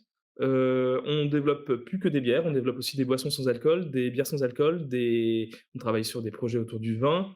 On a analysé des hydromels la semaine dernière. Voilà, on est ultra diversifié et c'est ce qui nous permet aujourd'hui d'être sur ce marché-là. Si on était resté uniquement bière, je suis pas certain qu'on en serait là où on est aujourd'hui. Et aujourd'hui, les brasseurs, pourquoi est-ce qu'on s'est diversifié? Parce que les brasseries nous ont demandé des nouvelles recettes. Ça part de là, en fait. Et de l'autre côté, bah, en fait, les brasseries se diversifient. Ils vont se diversifier dans leur activité, mais à la fois sur le type de boisson qu'on peut développer, bière sans alcool, kombucha, soft drinks, cola, limonade. Il y a une autre façon de se diversifier, c'est de faire du brassage à façon, c'est donc brasser pour les autres. Mmh. On peut aussi avoir différentes gammes, des gammes de bière, permanentes, des gammes craft, des gammes, vieilles en barrique, des gammes, d'assemblage avec, un producteur local. Je pense, les assemblages vin bière, cidre bière. Il y a, faire du saké par exemple, enfin, c'est encore un peu plus Du compliqué coup, que la ça, mais question à 1 000 000 $, c'est ou 1 million d'euros, c'est qu'est-ce qu'il faut faire pour gagner sa vie en brassant aujourd'hui, tu vois? Quelle catégorie il faut tacler? Est-ce que c'est plus la limonade, le kombucha? Quelle manière de faire? Est-ce qu'on est plus brassage à façon ou est-ce qu'on brasse pour le B2B, les bars ou pour les consommateurs finaux? Enfin, est-ce qu'il y a un move à faire aujourd'hui? Est-ce qu'il faut créer des taprooms? Est-ce qu'il faut redevenir des voilà. restaurants? Tu vois?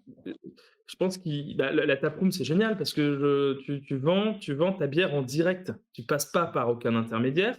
Un fût que tu vas vendre à un intermédiaire, je sais pas, peut-être 70 ou 80 €, le fût de 20 litres, tu vas le valoriser 300 € dans ta taproom. Il y a des brasseries comme ça, qui aujourd'hui, quand tu as 50 de ton volume qui passe par ta taproom, c'est quand même super intéressant. Ça, c'est un moyen de se diversifier. Il y a le tourisme brassicole ou le no-tourisme ou le spiritourisme. C'est une façon de se diversifier. Faire des spiritueux, c'est une façon de se diversifier aussi. Mmh. C'est toujours revenir, je suis un peu chiant là-dessus, mais revenir à valeur, mission, vision. En fait, c'est ce qu'on répète tout le temps à ceux qui Ah créent leur bah, entreprise ADN de marque, hein, et voilà, clairement. ADN de marque et puis en fait, on se rebat les cartes, chaque année en équipe en disant: «Est-ce qu'on est toujours aligné sur nos valeurs, sur notre vision, sur notre mission et comment on évolue et comment on progresse?» Et l'entreprise, c'est un monde qui change tout le temps, en fait. C'est jamais statique, quoi. Ça change tout le temps et il faut continuellement s'adapter et c'est ça qui peut être un petit peu compliqué. Alors du coup, la question à 1 million, c'est je pense qu'il faut être capable de se remettre en question, pour pouvoir, avancer et bien étudier, le marché, bien étudier son marché aussi. Les tendances qu'on aborde aujourd'hui, c'est peut-être, une vision assez macro, assez généraliste, mais qu'est-ce que veulent mes consommateurs, en fait? À qui je m'adresse? Et je dirais aussi, faire attention entre ce que moi je veux et ce que mon consommateur veut. Mmh. Et ça souvent, c'est un petit peu là que ça pêche un peu, c'est qu'on on se rend compte qu'on on veut quelque chose, mais c'est pas ça qui fonctionne et parfois il faut accepter de faire une triple parce que, bah, c'est ça qui va me permettre, d'avoir des projets qui me font peut-être un petit peu plus kiffer sur d'autres sujets, quoi. Et en J'ai pas trop de réponse à ça, mais Ouais, bah, si on le savait. Et en termes de RTD, ready to drink, les cocktails prêts à boire, est-ce que tu vois, heu, niveau conditionnement, quelque chose, d'assez récurrent là, toute cette année, toute cette fin d'année ou pour 2025? Est-ce que tu crois en la canette? Est-ce que c'est quelque chose qu'on te demande de plus en plus? Est-ce que c'est plutôt des sachets en poudre? Est-ce que tu as vraiment un conditionnement préféré de tes prospects et clients? alors, le RTD, avant même d'aborder le sujet, le problème majeur, c'est que c'est souvent, de l'eau, enfin, de l'alcool mélangé à un soft, à un liquide. Heu, enfin, on parle pas forcément que des prémix, tu parles RTD en général, En général, ouais. Ouais, ouais. oui, pardon, je me suis parti, pour moi, quand je pense RTD, je pense surtout cocktail prêt à boire, OK, où on a beaucoup de demandes, mais en fait, c'est impossible en France de le faire à cause des taxes sur les prémix. d'accord. Donc les taxes sont tellement élevées. Aujourd'hui, pour produire, on a fait 8 litres d'hard seltzer, qu'on a fait pour un client. On nous demandait 56 € de taxes. Juste, Parce que c'était pour le lunaire. marché français ou Alors, juste à c'était pas pour le marché français pour le coup. ouais. Mais, comme on déclare nos douanes, bah, forcément, enfin Ah comme d'accord, donc on toi quand tu produit et qu'on déclare exportes nos assises, ouais. quand on fait des essais, on déclare, tout ce qu'on tout ce qu'on produit et forcément on paye les taxes associées et aujourd'hui, une des solutions, ça va être d'y intégrer une part de fermentation pour pouvoir, avoir une partie de la boisson qui est fermentée, une partie avec un petit peu d'ajout d'alcool, mais ça doit pas être, la majeure partie, de l'alcool qui vient de cette boisson. Et du coup, pour revenir à la question des RTD sur la canne, oui, enfin sur le contenant, la boisson, heu, j'avoue, j'ai pas je bloque un peu sur la question. J'ai le sentiment quand même que que la canne a quand même un intérêt, poids, facilité, Oui, on reste sur les mêmes bénéfices de canne, mais ouais, voilà si on te et demande beaucoup de non-bière ou de bière sans alcool, ou de soft ou de limonade ou de craft soda, je vais arrêter les énumérations. Est-ce que c'est plus canette ou est-ce que c'est plus bouteille? Les gens, sont plus, tournés, ont une préférence un petit peu plus tradi ou un petit peu plus, moderne? sur les brasseries qu'on accompagne, on est plutôt globalement sur de la bouteille, à 80. On Ah va dire oui, ça comme d'accord, ça. donc c'est assez clair, quoi. En fait, ça dépend, si tu démarres ton projet sans être, brasseur, donc plutôt, tu lances ta marque, ou si tu démarres ton projet et que tu es, brasseur. Et quand tu es brasseur, en général, tu as ta ligne bouteille, tu pas forcément une ligne boîte, donc enfin une ligne canne. Mais globalement, on observe plutôt, ça et puis on a quand même le développement, qui continue et qui va dans le bon sens de la bouteille consignée. Donc Mmh. si ta consommation, elle est pas à emporter, et qu'en fait aujourd'hui, je pense qu'il y a quand même pas mal de consommation à la maison, heu, la bouteille consignée, pourquoi pas? Oui, c'est Notamment sûr avec, qu'à choisir, la bouteille consignée sera toujours mieux que la canette, en soi. quand tu vois des boîtes comme Le Fourgon, tu commandes ta caisse de boissons, elle arrive chez toi, tu as aucun effort en fait. Mmh. Il y a aucun effort. Peut-être un effort j'allais dire un effort peut-être en termes de prix, mais même pas. Même pas parce que les prix sur Le Fourgon sont relativement raisonnables. Est-ce qu'il y a un sujet, là je virevolte sur une autre, tendance clé qu'on peut voir arriver, enfin arriver, elle est déjà là aux États-Unis, mais c'est peut-être un peu plus, chaud en France, c'est les cannabis drinks. Donc est-ce qu'il y a un marché émergent? C'est je sais pas où on est là, on va dire tout ce qui est CBD, je sais pas où ça en est au niveau, santé, légal, en France. Est-ce que toi, tu as eu des demandes sur ça, sur des boissons au CBD, enrichies, au cannabis ou pas? On a eu une ébauche de demande à un moment, qui s'est pas concrétisée.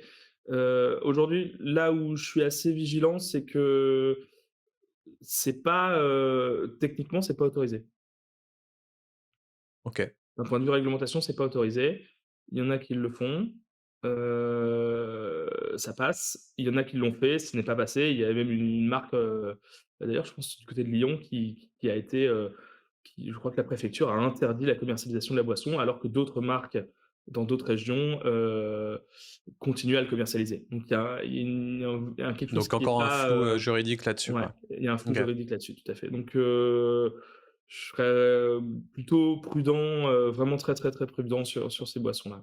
On t'a déjà demandé aussi, heu, des concentrés, tu sais, des choses qu'on peut faire en pipette ou qui peuvent servir pour des mixologues ou, un produit vraiment orienté B2B, mais qui pourrait se faire en petite pipette, en petite dosette, soit en mode fonctionnel, soit, pour, comme les barman font des traits, dans des cocktails, tu vois?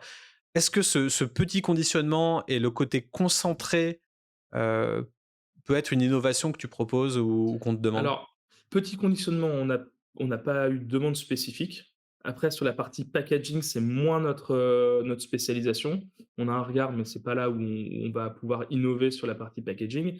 En revanche, la thématique des concentrés, c'est quelque chose qu'on observe pas mal, ouais. En tout cas, il y a des sujets de demande, il y a des sujets de demande là-dessus, quoi. OK. Du coup, on peut peut-être passer sur le côté aussi hydratation et naturalité. On parlait un peu de l'avènement de la noix de coco, et cetera. Moi, je suis tombé sur ce produit qui s'appelle, Coco Beer. Donc au final, boisson hydratante à base d'ingrédients naturels, qui ont le vent en poupe, et on peut voir la manière dont ils ont brandé le produit. Heu En fait, je trouve ça, hyper Gen Z, c'est-à-dire tu as ta noix de coco qui est déjà précoupée et l'idée, c'est d'aller juste, planter ta paille dedans et de boire. Donc tu as quand même un petit rituel, consommation et ça, c'est ça, on le répète souvent en branding, en marketing, ayez votre rituel de conso pour donner envie à la personne de boire votre produit. C'est en gros, step numéro un, tu fais une petite, une petite marque avec un crayon. Étape numéro 2, tu plantes ta paille et tu shakes un petit peu et puis tu bois et une fois que c'est bu, tu le découpes à la main et puis après tu vas racler, les parois de la noix de coco pour aller finir, et manger. Donc en gros, l'idée, c'est sip it and snack it et je trouve ça vraiment fun, en fait et je me dis au final le principe, reste assez simple. C'est très cocktail. Alors là, on peut voir que c'est à côté de New York, hein, c'est peut-être dans le New Jersey ou à Ouais, voir. un pays où la noix de coco pousse naturellement. Oui, déjà parce que alors essayer de faire de la noix de coco en France, je pense pas que ce soit très, éco-responsable, mais en tout cas cette idée Dans de les îles peut-être, ouais, dans les îles, bah, c'est dans sûr. les dom-toms, ouais. Mais cette idée d'aller planter une paille dans un fruit pour aller le boire, ça fait très cocktail, stylé et tout, dans les tropiques. Mais c'est pas si bête et je sais pas quel autre fruit, ou légume, pourrait C'est vrai qu'on aurait pourrait être envie de comme faire ça, mais ça avec sa pomme, quoi. ouais, Heu, ouais, j'avoue. Avec sa pomme, mais bon, du coup, la pomme, c'est plutôt, avec la poire, ça pourrait déjà plus marcher vu que c'est un petit peu plus tendre, juteux. mais ouais. Ouais, pastèque, melon, ce genre de choses. Je sais pas s'il pourrait y avoir, une technologie qui pourrait prendre ton fruit et je sais pas, le mettre à l'état liquide à l'intérieur tout en gardant les parois, tu vois?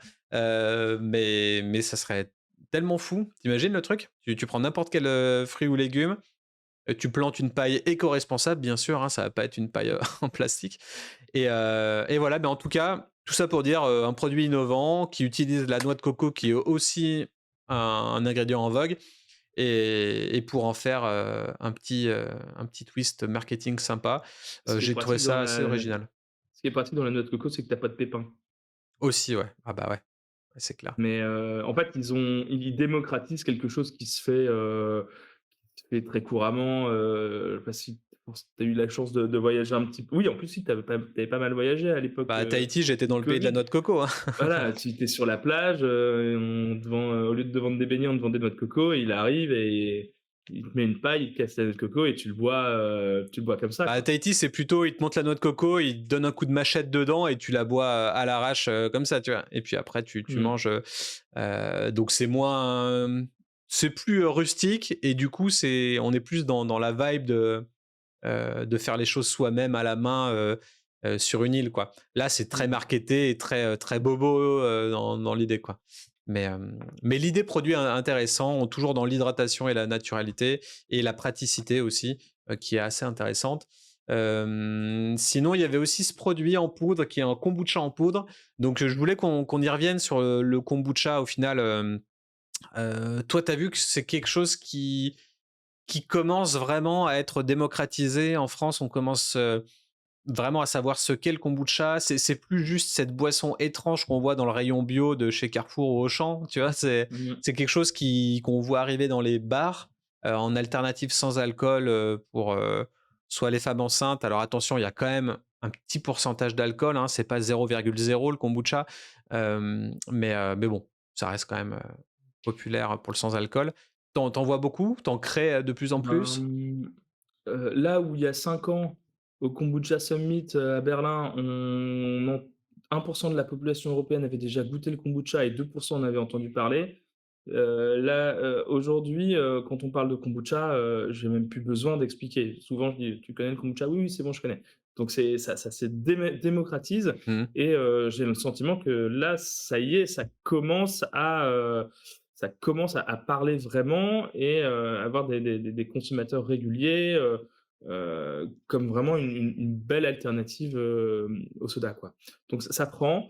On a des brasseurs, qui de plus en plus qui se lancent dans le kombucha comme un moyen de se diversifier. Je pense à, bon, il y a la brasserie du Pays Flamand qui a lancé son kombucha là depuis quelques années déjà. On avait parlé de Penrose l'année dernière, Il y a, Oui, il y avait voilà, il y a les Reaction. Zigonautes, je crois, qui ont lancé leur kombucha, aussi que j'ai retrouvé moi dans un bar à Lyon et du coup, j'avais trouvé ça, sympa d'avoir cette alternative-là, en bar, donc On a les acteurs de kombucha, hein, qui continuent aussi, à progresser. Après bon, il y a pas non plus, de la place, il y a pas de la place pour 15 entreprises de kombucha par région, donc il y a souvent un ou 2 ou 3 acteurs, majeurs qui vont aussi avoir leur capacité à se diversifier. Nous, on a bossé cette année, je pense avec 2 entreprises dans le Nord. Il y a Loven Kombucha, donc eux qui sont déjà installés depuis un moment, qui font du kombucha classique et qui ont développé une gamme, d'un assemblage kombucha, jus de fruits, qui s'appelle Troublé. d'accord. Je sais pas si tu as peut-être un visuel, qui est pas mal, enfin qui est hyper intéressant de se dire, en fait, finalement, dans le kombucha, on va aussi se diversifier pour proposer des boissons qui soient peut-être plus accessibles, qui fassent un petit peu moins peur. Enfin, je dis pas qu'il faut avoir peur, du kombucha, mais en tout cas, voilà, et avec un conditionnement canne et bouteille. Ah, Troublé, d'accord, ouais.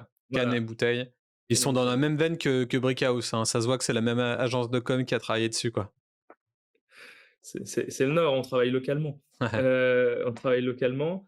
Il y a aussi Gucci Kombucha. Là, dans leur innovation à eux, c'est d'avoir proposé, une gamme de kombucha, stable à température ambiante, ce qui est toujours un grand sujet, la OK. stabilité à température ambiante pour faciliter la commercialisation. Ouais. Bah, Gucci Kombucha, faut regarder la partie française.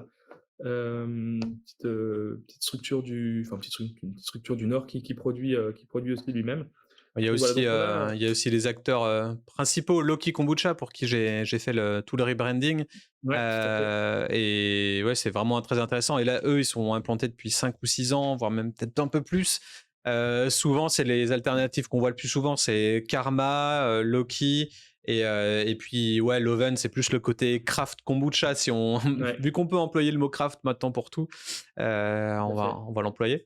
Mais ouais, Loki qui font des produits très bons. Et d'ailleurs, on parlait de spiruline un peu en ingrédients. Ils ont un produit qui est spiruline menthe qui est vraiment bon. C'est ouais, c'est celui-là là. Et pareil, en termes de packaging, on est sur un côté un peu healthy et très coloré pour le coup. Donc c'est intéressant. Il y a quand même des canettes, mais voilà. Et puis je reviens sur mon kombucha en poudre, hein. Je me demande qu'est-ce Ah, qu'ils en ça, pensent, c'est curieux. tous ces pros du kombucha où t'élèves ton, alors c'est pas un champignon, c'est un ensemble de bactéries, mais t'élèves ton SCOBY. euh, où est le SCOBY là dans ces alternatives en poudre? Est-ce qu'on se rapproche de ce qu'on peut voir dans les rayons bio des grandes surfaces au final, mais en poudre? Est-ce que tu penses que c'est bon ce genre de choses J'en ai, aucune idée, alors aujourd'hui, je sais pas si on peut faire un rapprochement avec ça, mais, ta levure que tu utilises pour brasser, tu peux prendre de la levure liquide que tu réutilises à chaque brassin, mais tu peux aussi acheter de la levure en poudre. Hmm. Enfin, c'est un vaste mot, mais oui, c'est ça, c'est la levure en poudre. Donc, alors là, je suis assez, je C'est dirais pas dubitatif. dubitatif, ouais, je suis dubitatif, mais voilà, il faudrait, curieux de voir les études un petit peu, scientifiques. Et puis de la même façon où on a des levures, en poudre, on a des bactéries en poudre. Donc et comme je disais, tout à l'heure, on peut aussi rajouter, des probiotiques spécifiquement, dans sa boisson, Hmm. d'une façon, alors, Et t'as vu levure en poudre, en fait, comment levure c'est en poudre, c'est pas le brandé? bon terme, c'est levure déshydratée, voilà, c'est plutôt comme ça Ah oui, qu'il d'accord. faut le voir, quoi. Mais t'as C'est vu pas une comment c'est poudre, brandé avec le verre et tout? Là, on est dans un cocktail quali, tu vois? On n'est pas dans un petit verre, dégueulasse et une boisson qui se boit à l'arrache, quoi. Là, on est vraiment dans un truc, qualitatif, ouais. même si on a cet ingrédient en poudre. Donc c'est ça le twist que je trouve intéressant maintenant, c'est que on market très bien et on premiumise à fond, tout ce qui est fait, rapidement, Mais j'ai vraiment l'impression que c'est vendu comme un bah médicament, oui, c'est plutôt ça. qu'une boisson, quoi. Ouais, c'est Heu, bah, tu sais maintenant et on en parlait dans le dernier podcast de Super Potion juste avant le tien, avec Michi, on est dans l'ère de la parapharmacie, lifestyle quoi. Bah, ça me fait penser à un produit qu'on a développé cette année pour Morgane. C'est la marque Rise. Je sais pas si tu as suivi ça sur Oui, ouais, les ouais.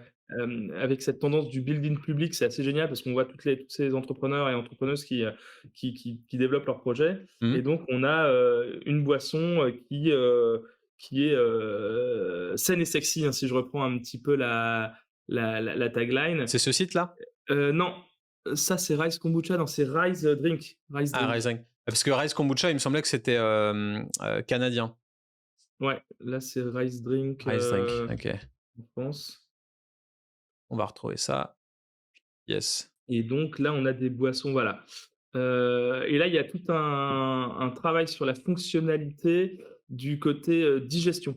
Voilà. Ouais. Donc un travail sur les fibres, et également, une part de vinaigre de cidre de pomme. Oui, bah, du cidre de pomme, c'est toujours souvent de pomme, le cidre, mais avec un petit peu de vinaigre de cidre, un petit et de la fibre. Donc OK. Et là, voilà, pour le donc coup, nous, ouais, au bureau, on peut prendre, toutes les boissons pour toute la journée, on a ce qu'il faut, quoi. en termes de marketing, du coup, heu, on est clairement dans un côté sexy, canon, et cetera. Il y a pas de souci niveau marketing, loi E20 et tout, c'est considéré comme du sans alcool. Du coup, on fait péter un peu tous les claims qu'on veut en marketing. Non, bah, je est-ce que la loi E20, je suis pas sûr que, on en parle, c'est vu que c'est du sans alcool, mais, Ouais, ouais. là, il y a un claim, une allégation source de fibres. Il a fallu, respecter dans la formulation de la recette, la bonne quantité de fibres, pour pouvoir en parler. Il y a Mmh. une autre allégation là sur l'image, faible en calories. Il faut aussi respecter, les allégations spécifiques. Je pense Oui, que donc ça c'est pourrait être ça. intéressant qu'on fasse un article de blog dédié là-dessus Ouais. pour pouvoir, ou même en Quand on discuter est dans le sur sans alcool, il y a les allégations de santé. On va dire que c'est la loi E20 du sans alcool, quoi, à respecter. Oui, oui, c'est la réglementation sur l'étiquetage, hein, le règlement INCO, Mmh. où il y a, pas mal, on pourrait en parler pendant des heures. Du coup, après, moi, j'avais vu ce genre de choses. Là, on revenait sur l'eau pétillante. En soi, voilà, comment brander une eau pétillante en canette. Là, il y a You. Il y a un côté un petit peu Mario, j'ai envie de dire, tu sais, un petit peu simplicité. Et je vois vraiment cette tendance packaging arriver de plus en plus, c'est-à-dire utiliser le métallisé ou le doré de la canette à des fins de branding et d'identité visuelle. Notamment dans les energy drinks. Je vois que c'est une tendance, en tout cas chez les ricains, qui est souvent utilisée. Et je voulais faire une petite déviation avant de partir sur la partie numéro 2, sur les snacks, le snacking, que je trouve intéressant. On en parlait en off et on en a parlé dans quelques épisodes de 1000 Hecto avec Dorothée. C'est le côté concurrence. En gros, en France, en ce moment, les gens en ont peut-être un petit peu moins dans le portefeuille et du coup, la concurrence devient peut-être, différente quand on se pose la question de comment on va se faire plaisir aujourd'hui. Parce qu'on reste, quand on parle de bière, quand on parle de passer un bon moment, consommation, on part du principe où on va se faire plaisir. Donc on dépense de l'argent pour se faire plaisir et on peut se faire plaisir en buvant, mais on peut aussi se faire plaisir en mangeant. Du coup, j'ai tendance à penser maintenant que les concurrents principaux d'une bière, d'un soda, et cetera, ne sont peut-être pas forcément d'autres bières ou d'autres sodas, mais peuvent être potentiellement des snackings et un petit truc à manger, quoi.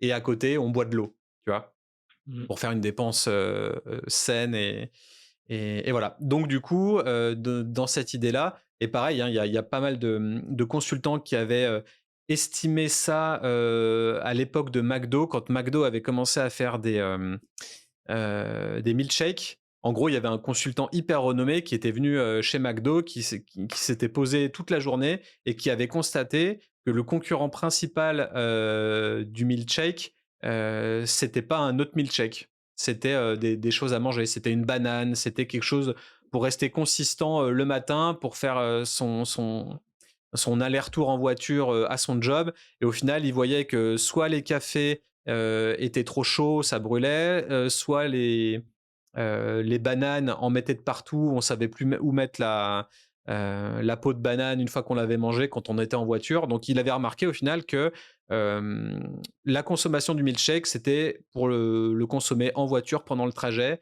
et le garder, potentiellement au chaud un long moment et cetera. Et du coup, ils avaient conçu le produit en fonction de ça. C'est pour ça que je pense, à ça. On pense souvent que la concurrence, c'est le produit qui est voisin, alors que ça peut être un produit d'une toute autre catégorie. Et là, du coup, le snacking, pour moi, il y a un côté un petit peu, craft bouffe, tu vois? Craft food et je trouve ça intéressant. Donc on commence à voir des snacks, haut de gamme avec des saveurs originales, et des profils nutritionnels intéressants et du coup ça séduit les consommateurs. Donc là, il y avait comme exemple Wonderlands, toujours dans un pouch, assez looké et un côté, assez quali, et des choses un petit peu low carbs, donc des cheesecakes low carbs. Donc là, on est plus dans le côté, dessert au final que snacking, mais au final, c'est un petit plaisir quoi. Un petit plaisir avec, pas de sucre ajouté, tu vois? 3 grammes de carbs et tout, mais quand on pense à cheesecake, généralement, on pense à une part hyper fat qui te remplit le bide, qui te fait grossir pour rien et hem et là, on C'est est une quelque chose de brandé très healthy, sans l'être, tu vois? C'est mmh, étrange. ouais, c'est une tendance qui va devenir une réalité, très, très proche parce que, si les nouvelles taxes sur le sucre, passent, là, bah, ça va devrait être, hem, alors je sais pas parler politique, mais adopté, on va dire ça comme ça, sur la fin d'année. Ouais. Il y a une taxe sucre sur les softs, mais également sur les ingrédients sucrés, Mmh. les biscuits et cetera pour, à la fois lutter, contre les hospitalisations liées à la quantité de sucre et aussi renflouer les caisses de notre gouvernement. Ouais, carrément. Bon, en tout cas, tu vois, on peut voir, un côté, très Gen Z, dans le branding de ce dessert assez étrange. Est-ce que toi, tu avais d'autres idées avant de passer, au côté plus packaging? Et ben, en fait, j'aimerais rebondir sur un gros sujet, enfin un gros sujet d'actu, mais d'actu future. C'est qu'en 2050, on sera, 9,5 milliards et si on veut continuer à se nourrir, par exemple, sur le mix, de protéines, si on veut continuer à se nourrir comme on se nourrit aujourd'hui, il faudrait défricher 1,9 milliard de terres, de forêts, pour pouvoir, continuer à consommer autant de protéines. Et il y a un vrai sujet, innovation sur, bah, comment on va consommer de la protéine, dans quelques dizaines d'années Mmh. et ça me permet de rebondir sur le sujet des protéines végétales et notamment des laits végétaux auxquels on a, aujourd'hui quand même une demande qui est assez importante. On a des demandes de projets, et on voit aussi beaucoup de développement sur tout ce qui va être, thé, blend matcha latte, blend thé latte, qu'est-ce qu'on a aussi? On a les chai latte, on a également tout ce qui est, cold brew plus, latte, mais plutôt sur la partie végétale Mmh. avec, des innovations autour de l'avoine, de l'amande, de la noisette, du soja. Heu, on a eu une demande sur le lait de vache auquel voilà, c'est un sujet, vraiment plus complexe de commencer à amener de l'animal, dans nos développements. Mais voilà, donc il y a un sujet en tout cas à suivre sur ces boissons à base de lait végétaux OK. aussi. Et on reste là pour le coup dans du soft drink ou potentiellement un côté alcoolisé? Heu Alors, non, enfin, pas vraiment. Enfin, je j'ai pas on n'a pas de demande, lait. En général, l'alcool, alcool plus lait, et trucs laitiers, c'est jamais dingue. Il y a si, comment ça s'appelle cette boisson? Le Baileys, qui mais c'est ouais, faut aimer quoi, Oui hein, et puis c'est crème, plus un cocktail dans l'idée, un enfin ajout que tu cocktail, fais, ouais, c'est pas ouais. en RTD ou, mais ouais, OK, donc le latte La douceur du lait, face à la force de l'alcool, ça c'est pas une combinaison aromatique qui ouais. marche très, très bien, quoi. Mais en tout cas, maté, matcha, ça peut faire partie des grandes tendances et tout ce qui est, Latte, matcha, café, et version, lait végétal, ouais, tout à fait. OK, très bien. Tu voulais développer là-dessus ou on passe, à la suite? Non, non, non, je Non, pensais que c'était juste la ça fin? me semblait important d'en parler vu Ouais. qu'on parle aussi de tendance boisson en général, d'évoquer ce point-là. Carrément. Allez, partie numéro 2, donc focus sur le packaging, qui reste un élément clé de différenciation et c'est souvent ce qu'on demande. Moi, ce qu'on me demande aussi, en prospect ou client, c'est, je veux un design, je veux que ça pète, je veux que ça soit beau, je veux que ça soit acheté, vendu, et les gens souvent passent par cette phase-là en pensant que, la stratégie est inclue dans le design, ou au pire, que la stratégie, il y en a pas besoin. Donc bon, tout ça pour dire qu'on va essayer de voir un petit peu, de défiler quelques projets là en direct et de réagir dessus. Nous, ça nous permet un petit peu de nous détendre sur tout ce qu'on a pondu là en première partie d'épisode. Et en même temps, on va pouvoir voir s'il y a des corrélations entre ce qu'on a pu évoquer et les dernières tendances qui ont été publiées. Euh, Parce que bon, le packaging, ça joue un rôle crucial hein, dans le marché des boissons qui est de plus en plus saturé. Et on connaît l'importance d'un design attractif et d'une communication claire pour capter l'attention des consommateurs. Au-delà de l'utilisation des matériaux éco-responsables, on reste majoritairement sur le verre, qui est des fois un peu plus léger maintenant. On reste sur l'utilisation pas mal aussi de la canette dans tous les sens. Donc voilà, on va voir avec vous en direct quelques extraits de The Die Line. Donc The Die Line, c'est une extension de Adobe, mais pour le packaging. Et en gros, c'est un magazine de tendance, de packaging, et c'est majoritairement axé boisson. Donc là, il y en a pour tous les goûts, toutes les couleurs.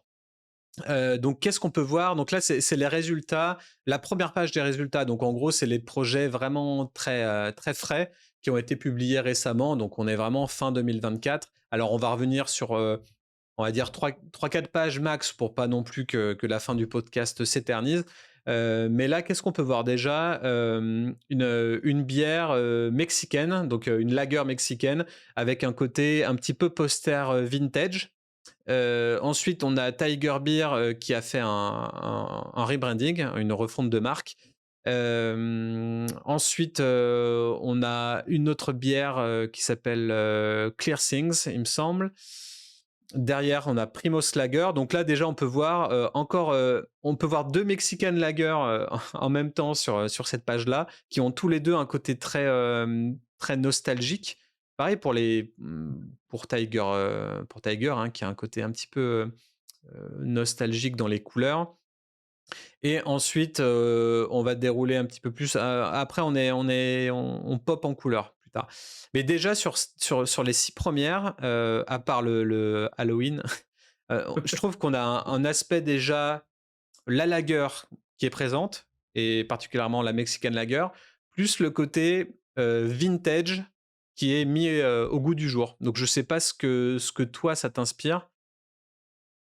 J'ai l'impression qu'on revient sur ce qu'on se disait tout à l'heure, le retour à quelque chose, peut-être de rassurant auquel on peut s'accrocher, d'une histoire, d'une tradition, et une réflexion quand même, de peut-être de grandes, de brasseries, de quand même aller, sur ce marché de la lager qui reste aujourd'hui peut-être 80 ou 90 du marché en termes de volume. Mmh, carrément.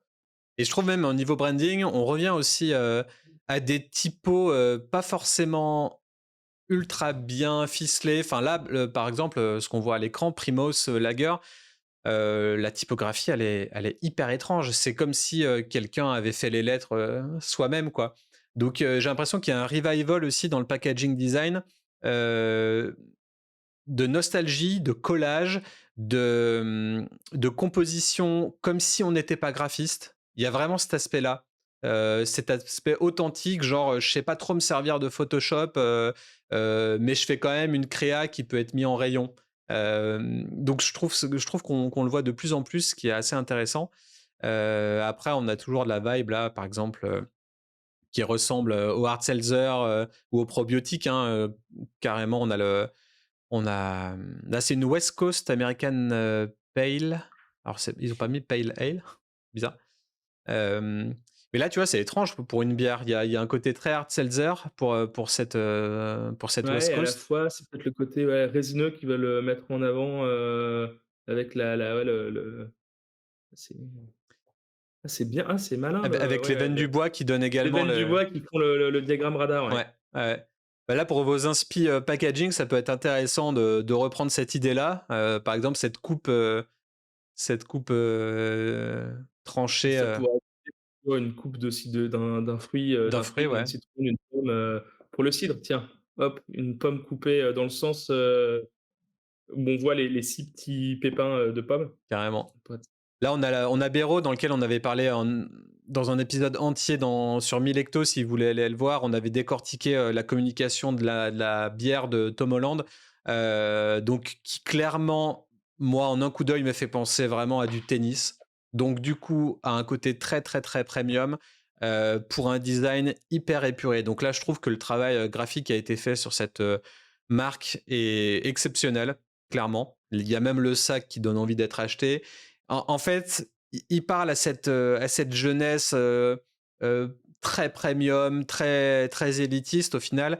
Mais c'est tout simple. Franchement, dans la composition graphique, il y a juste la typo en empattement Béraud qui donne ce côté luxueux. Une petite arabesque derrière qui fait mouche sur une canette dorée. Et quand on parlait tout à l'heure de l'avènement du côté alu ou doré de la canette, là je trouve que c'est le parfait exemple. Clairement, on a un côté split de la canette qui évoque clairement le parfum qui est différent, soit l'IPA, soit la hazy, soit la lager. Et derrière, le côté or qui donne le côté premium quoi, de la marque. mmh. Donc belle réalisation pour ça. Tu l'avais vu passer ce projet? Oui, oui, oui, c'était difficile de pas passer à côté, Ouais. Qu'est-ce qu'on a d'autre? On a Bacardi et Coca. Tout ça aussi pour dire que les visuels, les plus beaux ne sont pas forcément toujours les plus vendeurs et notamment j'ai ce ressenti-là qu'en grande surface, en grande distribution, souvent les packaging, sont plus cheap que chez les cavistes, Ça me hem, fait penser à un paquet de Marlboro, ouais, clairement, on est sur Coca et Bacardi, donc clairement un mix des 2 univers, blanc et rouge et là, on est sur un ready to drink, mais typiquement bon. quelque chose que vous trouverez pas en France, mais que vous pouvez trouver en Espagne, ou en Belgique, hein, si vous Mmh. êtes, frontalier. Après, on est plus poppy là sur la couleur. Là, c'est assez vibrant les couleurs. On remarque un petit peu aussi l'avènement des typos old school. Là, on a une typo gothique sur Cali Cocktail, sur Good Times Pils IPA et Wheat. On a vraiment une typo ultra rétro. Mais c'est intéressant parce qu'on a une typo rétro, même sur Mixed en bas, mais sur des couleurs hyper vives. Donc ça donne un mix, on n'est pas dans les couleurs pastel, à ce moment-là, donc moi je trouve ça assez intéressant, et pareil, ce qu'on voit souvent, hein, dans les tendances sur The Daylight, c'est clairement des RTD, donc là on est sur du vodka kombucha. Ça, on n'en a pas parlé. Est-ce que c'est stratosphérique ou est-ce que c'est, envisageable? Non, c'est un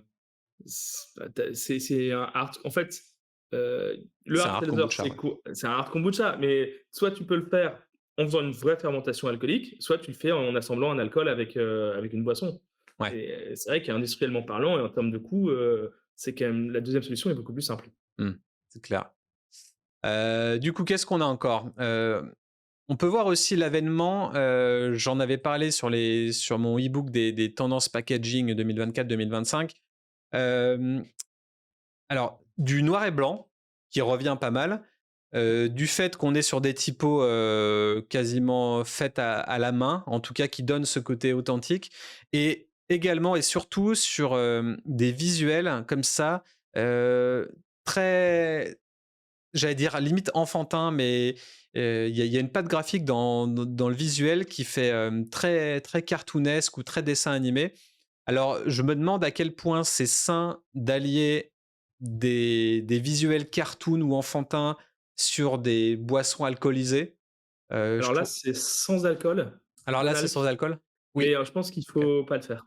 Oui Enfin, et en fait, sinon, il faut faut pas le faire. surtout pas, faut surtout pas, donner de la bière sans alcool à des enfants. En fait, ça paraît du enfin, je pense qu'il faut que ça soit du bon sens parce qu'il c'est un peu comme les cigarettes au chocolat, quoi. Il faut Ouais, pas leur donner l'habitude de. c'est clair. Là, qu'est-ce qu'on a? Bah, on a Ugly qui arrive un petit peu dans la même vibe. C'est pareil, c'est de la vodka aromatisée Ça avec vodka ça soda, me fait quoi. penser à l'urine de la brasserie, comment s'appelle cette Le brasserie, borinage. ouais, Borinage, quoi. Ouais. Donc en fait, on voit que les typos sont toutes assez folles, quoi. Light IPA de Sidekick, on est sur le même aspect néo-rétro. Et Ugly et cette bière-là, Office of Overview, je sais pas vraiment si c'est ça, on est dans des typos super rondes. Et là, l'idée, Mmh. c'est on est sur une marque, enfin ugly, ça s'appelle quoi. Donc moche. Donc vraiment, on est dans l'avènement du côté un petit peu criard du packaging. Et je trouve ça assez intéressant. Tu vois, les tons sont vachement osés. Et Franchement, ça me fait penser à des couleurs qu'on peut retrouver, sur d'autres, ça fait penser à ouais, un peu Brick House aussi, il me ouais, fait c'est penser très aussi un petit peu flashy. dans les couleurs, ouais. Ou même, c'est quoi cette marque de thé, que Smithy, tu vois? Ils sont Ouais. aussi dans les couleurs très criardes les unes avec les autres. Là, tu vois, pareil, c'est un claim. On n'aurait pas ça en France. Desk beer, quoi. La, Oui, la bière de bureau, c'est la bière génial. de bureau, quoi. C'est en thème de marketing, c'est complètement fou. Le mec, il est en cravate avec sa petite Avec sa chevalière. cheveux. Et voilà, quoi. Il ouvre sa bière de bureau, quoi. Mais je trouve ça drôle, quoi. Le i, au final, c'est un cerveau. Enfin, et pareil, on utilise le côté aluminium pour impacter dans sa communication. Là, on a Royal qui fait aussi du rebranding, qui a un peu la même vibe que Biro, j'ai l'impression. Euh, donc globalement, sur toute cette première page, je trouve qu'on a ce côté néo-rétro ultra présent pour le coup. Donc de la nostalgie avec un côté twist, et ça fait penser aux saveurs et au final à la tendance peut-être 2025 qui s'installe hein, doucement. Donc voilà, je pense qu'on se fait encore 2 pages et puis qu'on sera bon. Ça te, Très ça te bien, va? ça me va. Sur cette deuxième page, alors qu'est-ce qu'on a? Mountain View. Alors là, clairement, on est aussi dans les couleurs un peu type Breakhouse, hein, j'ai l'impression. Beer et Vermouth. Bah, tu vois, mine de rien, en regardant des tendances packaging, on arrive sur des tendances aussi gustatives. Donc là, c'est Vic Roro Studio qui a fait un design pour Beermouth. Donc ouais, Ouais, ok, Beer plus Vermouth, c'est Beermouth, quoi, la marque. ouais et avec le petit Avec le ourson, petit ourson, il est quoi. limite mignon, quoi. Et bah, tu vois, on en revient à ce que je disais tout à l'heure, le côté petite illustration mignonne avec noir et blanc de la canette. Et là, pour le coup, c'est drôle, on est dans les codes du hard seltzer, hyper épuré sur fond blanc avec typo écrit à la verticale, mais dans un focus monochrome. Donc ça, on le voit pas mal en ce moment en termes de communication. Et puis la petite mascotte qui fait mouche, là. Donc intéressant. Bon, Fat Tire, on les On avait présente déjà parlé plus. ouais, on en a parlé l'année On dernière. a parlé l'année dernière, mais pareil, il y a un côté quadrillage, un peu racing, quoi. Donc on est en mode, tu vois, enfin, visuellement. Alors pour moi, ça fait très ricain. Il me semble que c'est Kodo Design qui a fait le job de rebranding, qui sont toujours euh, très vintage bourrin. Je sais pas comment le qualifier autrement, mais là, il y a une grosse typo. euh, c'est pas léché comme design. Je sais pas si tu vois ce que je veux dire, mais c'est impactant. C'est direct, ok, il y a des carreaux, ça fait penser au côté Vans, au côté un peu skate. Et voilà, faut que ça se voit dans les rayons, tu vois. Euh, c'est un peu du design de bourrin avec un côté un poil vintage. Mais Mmh. c'est intéressant parce que en rayon, c'est très visible. Là, quand on regarde sur des petites vignettes de loin, euh, on toque On facilement est sur ce produit, quoi. c'est comme dans la course, on a envie de s'y arrêter. Ouais, voilà, ouais. Qu'est-ce qu'on a d'autre? Heineken qui part un petit peu dans tous les sens avec avec cette édition limitée. Sinon, on arrive aussi, encore une fois, sur des couleurs hyper étranges. Là, c'était Amstel qui lançait sa marque de bière, je crois, en Amérique latine. Alors, c'était pas une marque de bière, c'était un genre de RTD OK. qui s'appelait Vibes. Donc, tu vois, en termes de branding, on est sur quand même une Ce qui est fou, c'est sous-marque. qu'ils laissent leur logo Ouais. qui dénote complètement. Ça casse un peu le truc, en Ah, fait. ça casse tout. Ça n'a En fait, je rien à trouve que voir, en fait. ça sur l'idée, tu curieux, tu as envie de goûter, mais quand tu vois Amstel, tu te dis: «Bah, c'est fait par un ind» enfin voilà, ça dénote, je trouve. Mais peut-être que je suis probablement pas la cible. Ça dénote, mais dans ce pays-là, Amstel sont hyper présents aussi. Donc là, il y a une véritable cassure voulue entre le logo old school et, euh, et la canette ultra futuriste next gen. Et c'est limite horrible, en fait, de voir ce logo collé à ça. Mmh. Moi, mon œil de designer, là, ça me flingue la rétine, tu vois, visuellement. Mais j'ai l'impression que ça rentre dans des codes de on est la Gen Z, on se permet n'importe quoi. Et, et j'ai l'impression qu'il y a une vibe comme ça où, allez, collons des typos qui n'ont rien à voir ensemble, collons des couleurs qui n'ont rien à voir ensemble et créons vraiment un côté uchronique où on mélange la tradition et la modernité à Mmh. l'extrême, tu vois, en l'assumant, clairement. Donc j'ai l'impression qu'il y a un côté comme ça dans la nouvelle génération. Euh, Voilà, pareil, tu vois, le mort subite. Alors là, c'est des lambics dans un packaging canette, pour le coup. Attends, Euh, on est où là? Je suis perdu. Là, sur le mort subite, là, je vais te l'afficher Ouais. à l'écran. Ah, oui, OK, d'accord. Là, tu vois, on est sur un branding pareil qui Ouais, est je pensais pas que c'était de la cartoonesque. bière, je pensais que c'était un soft drinks, en fait. Et ben, Passion Fruit Tropical Spice, ouais, donc c'est une bière fruitée. Fruity beer, ouais. Et après, ils employaient le terme lambic. Mais mort subite, de toute façon, c'est la marque connue. Oui, oui, bien Ouais. sûr, bien sûr, bien sûr, ouais. Et du coup, je sais pas si ça te parle, mais du coup, Mort Subite a créé ça pour un marché sûrement spécifique parce que, je sais pas si je vois ça, donc en gros, ils disent que, ouais, la brasserie belge, connue pour les lambics ont introduit une nouvelle, offre, fruitée. Mais du coup, non, non, ils parlent bien de belge, de scène belge. Donc, Mmh. ça m'étonne et en même temps, bah, tu vois, avec Brussels Beer Terre à Project et suivre. tout ce qui se fait, Mmh mh. on n'est pas forcément que dans la triple, pour le coup. Et il y a cette tendance, tropical fruit, passion fruit aussi, quoi, Ouais. surtout, carrément. Mais tu vois, d'une manière générale, là, je vois vraiment la tendance nostalgie néo-rétro sur tout ce qu'on voit à l'écran, quoi. Clairement, c'est le truc qui m'impacte le plus dans tout ce qu'on voit. La Jubel Beer, là, je la trouve assez impactante Ah aussi bah, dans la manière totalement. dont c'est fait, mais c'est tout simple. Donc, des fois, j'ai envie de dire, pas besoin de chercher midi à 14h dans le branding. Soyez impactant et visible de loin et ça suffira, quoi. Avec un petit twist en rituel de consommation. Là, pareil, sur Corse, on est vraiment en 1970, tu vois, j'ai envie de dire. On n'est pas en 2025. Tu peux Euh, remonter juste un peu plus haut? Ouais, stop, la Molson.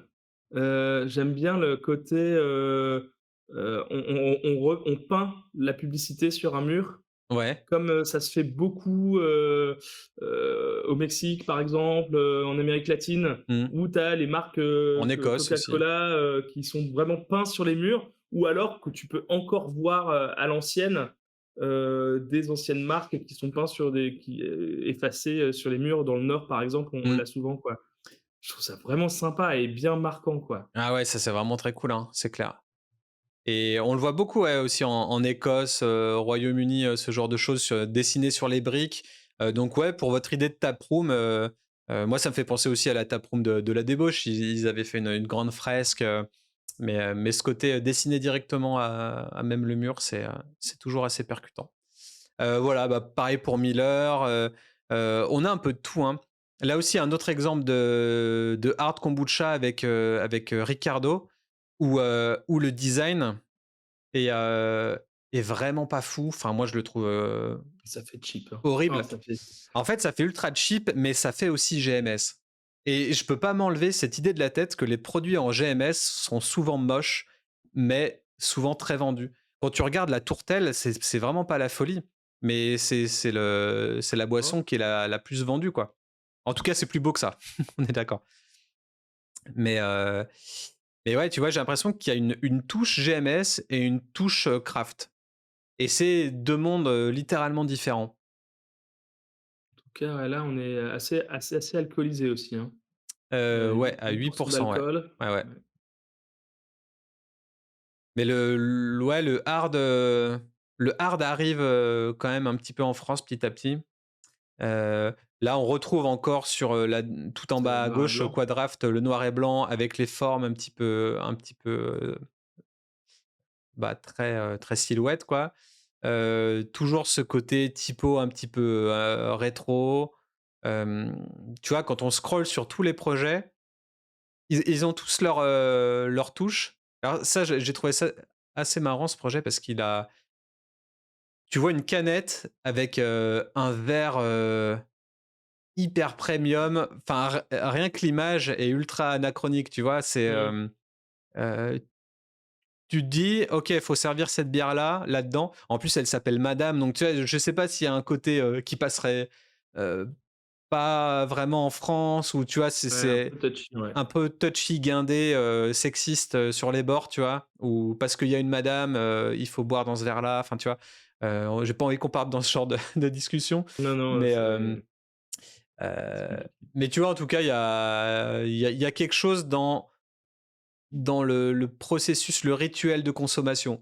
C'est ok, on achète une canette, mais on la consomme dans un verre Dans un verre à luxe. pied, Voilà. qui n'est pas un verre de bière. Ouais. Donc voilà, bah, je pense qu'on a fait un petit tour d'horizon. On reste globalement sur cet aspect néo-rétro, nostalgie, couleur qui pop et typo hyper expressive. Et de temps en temps, la mascotte qui fait du bien avec Wingman de Brewdog par exemple et l'aigle bleu. Et, euh, et voilà. Ouais, c'est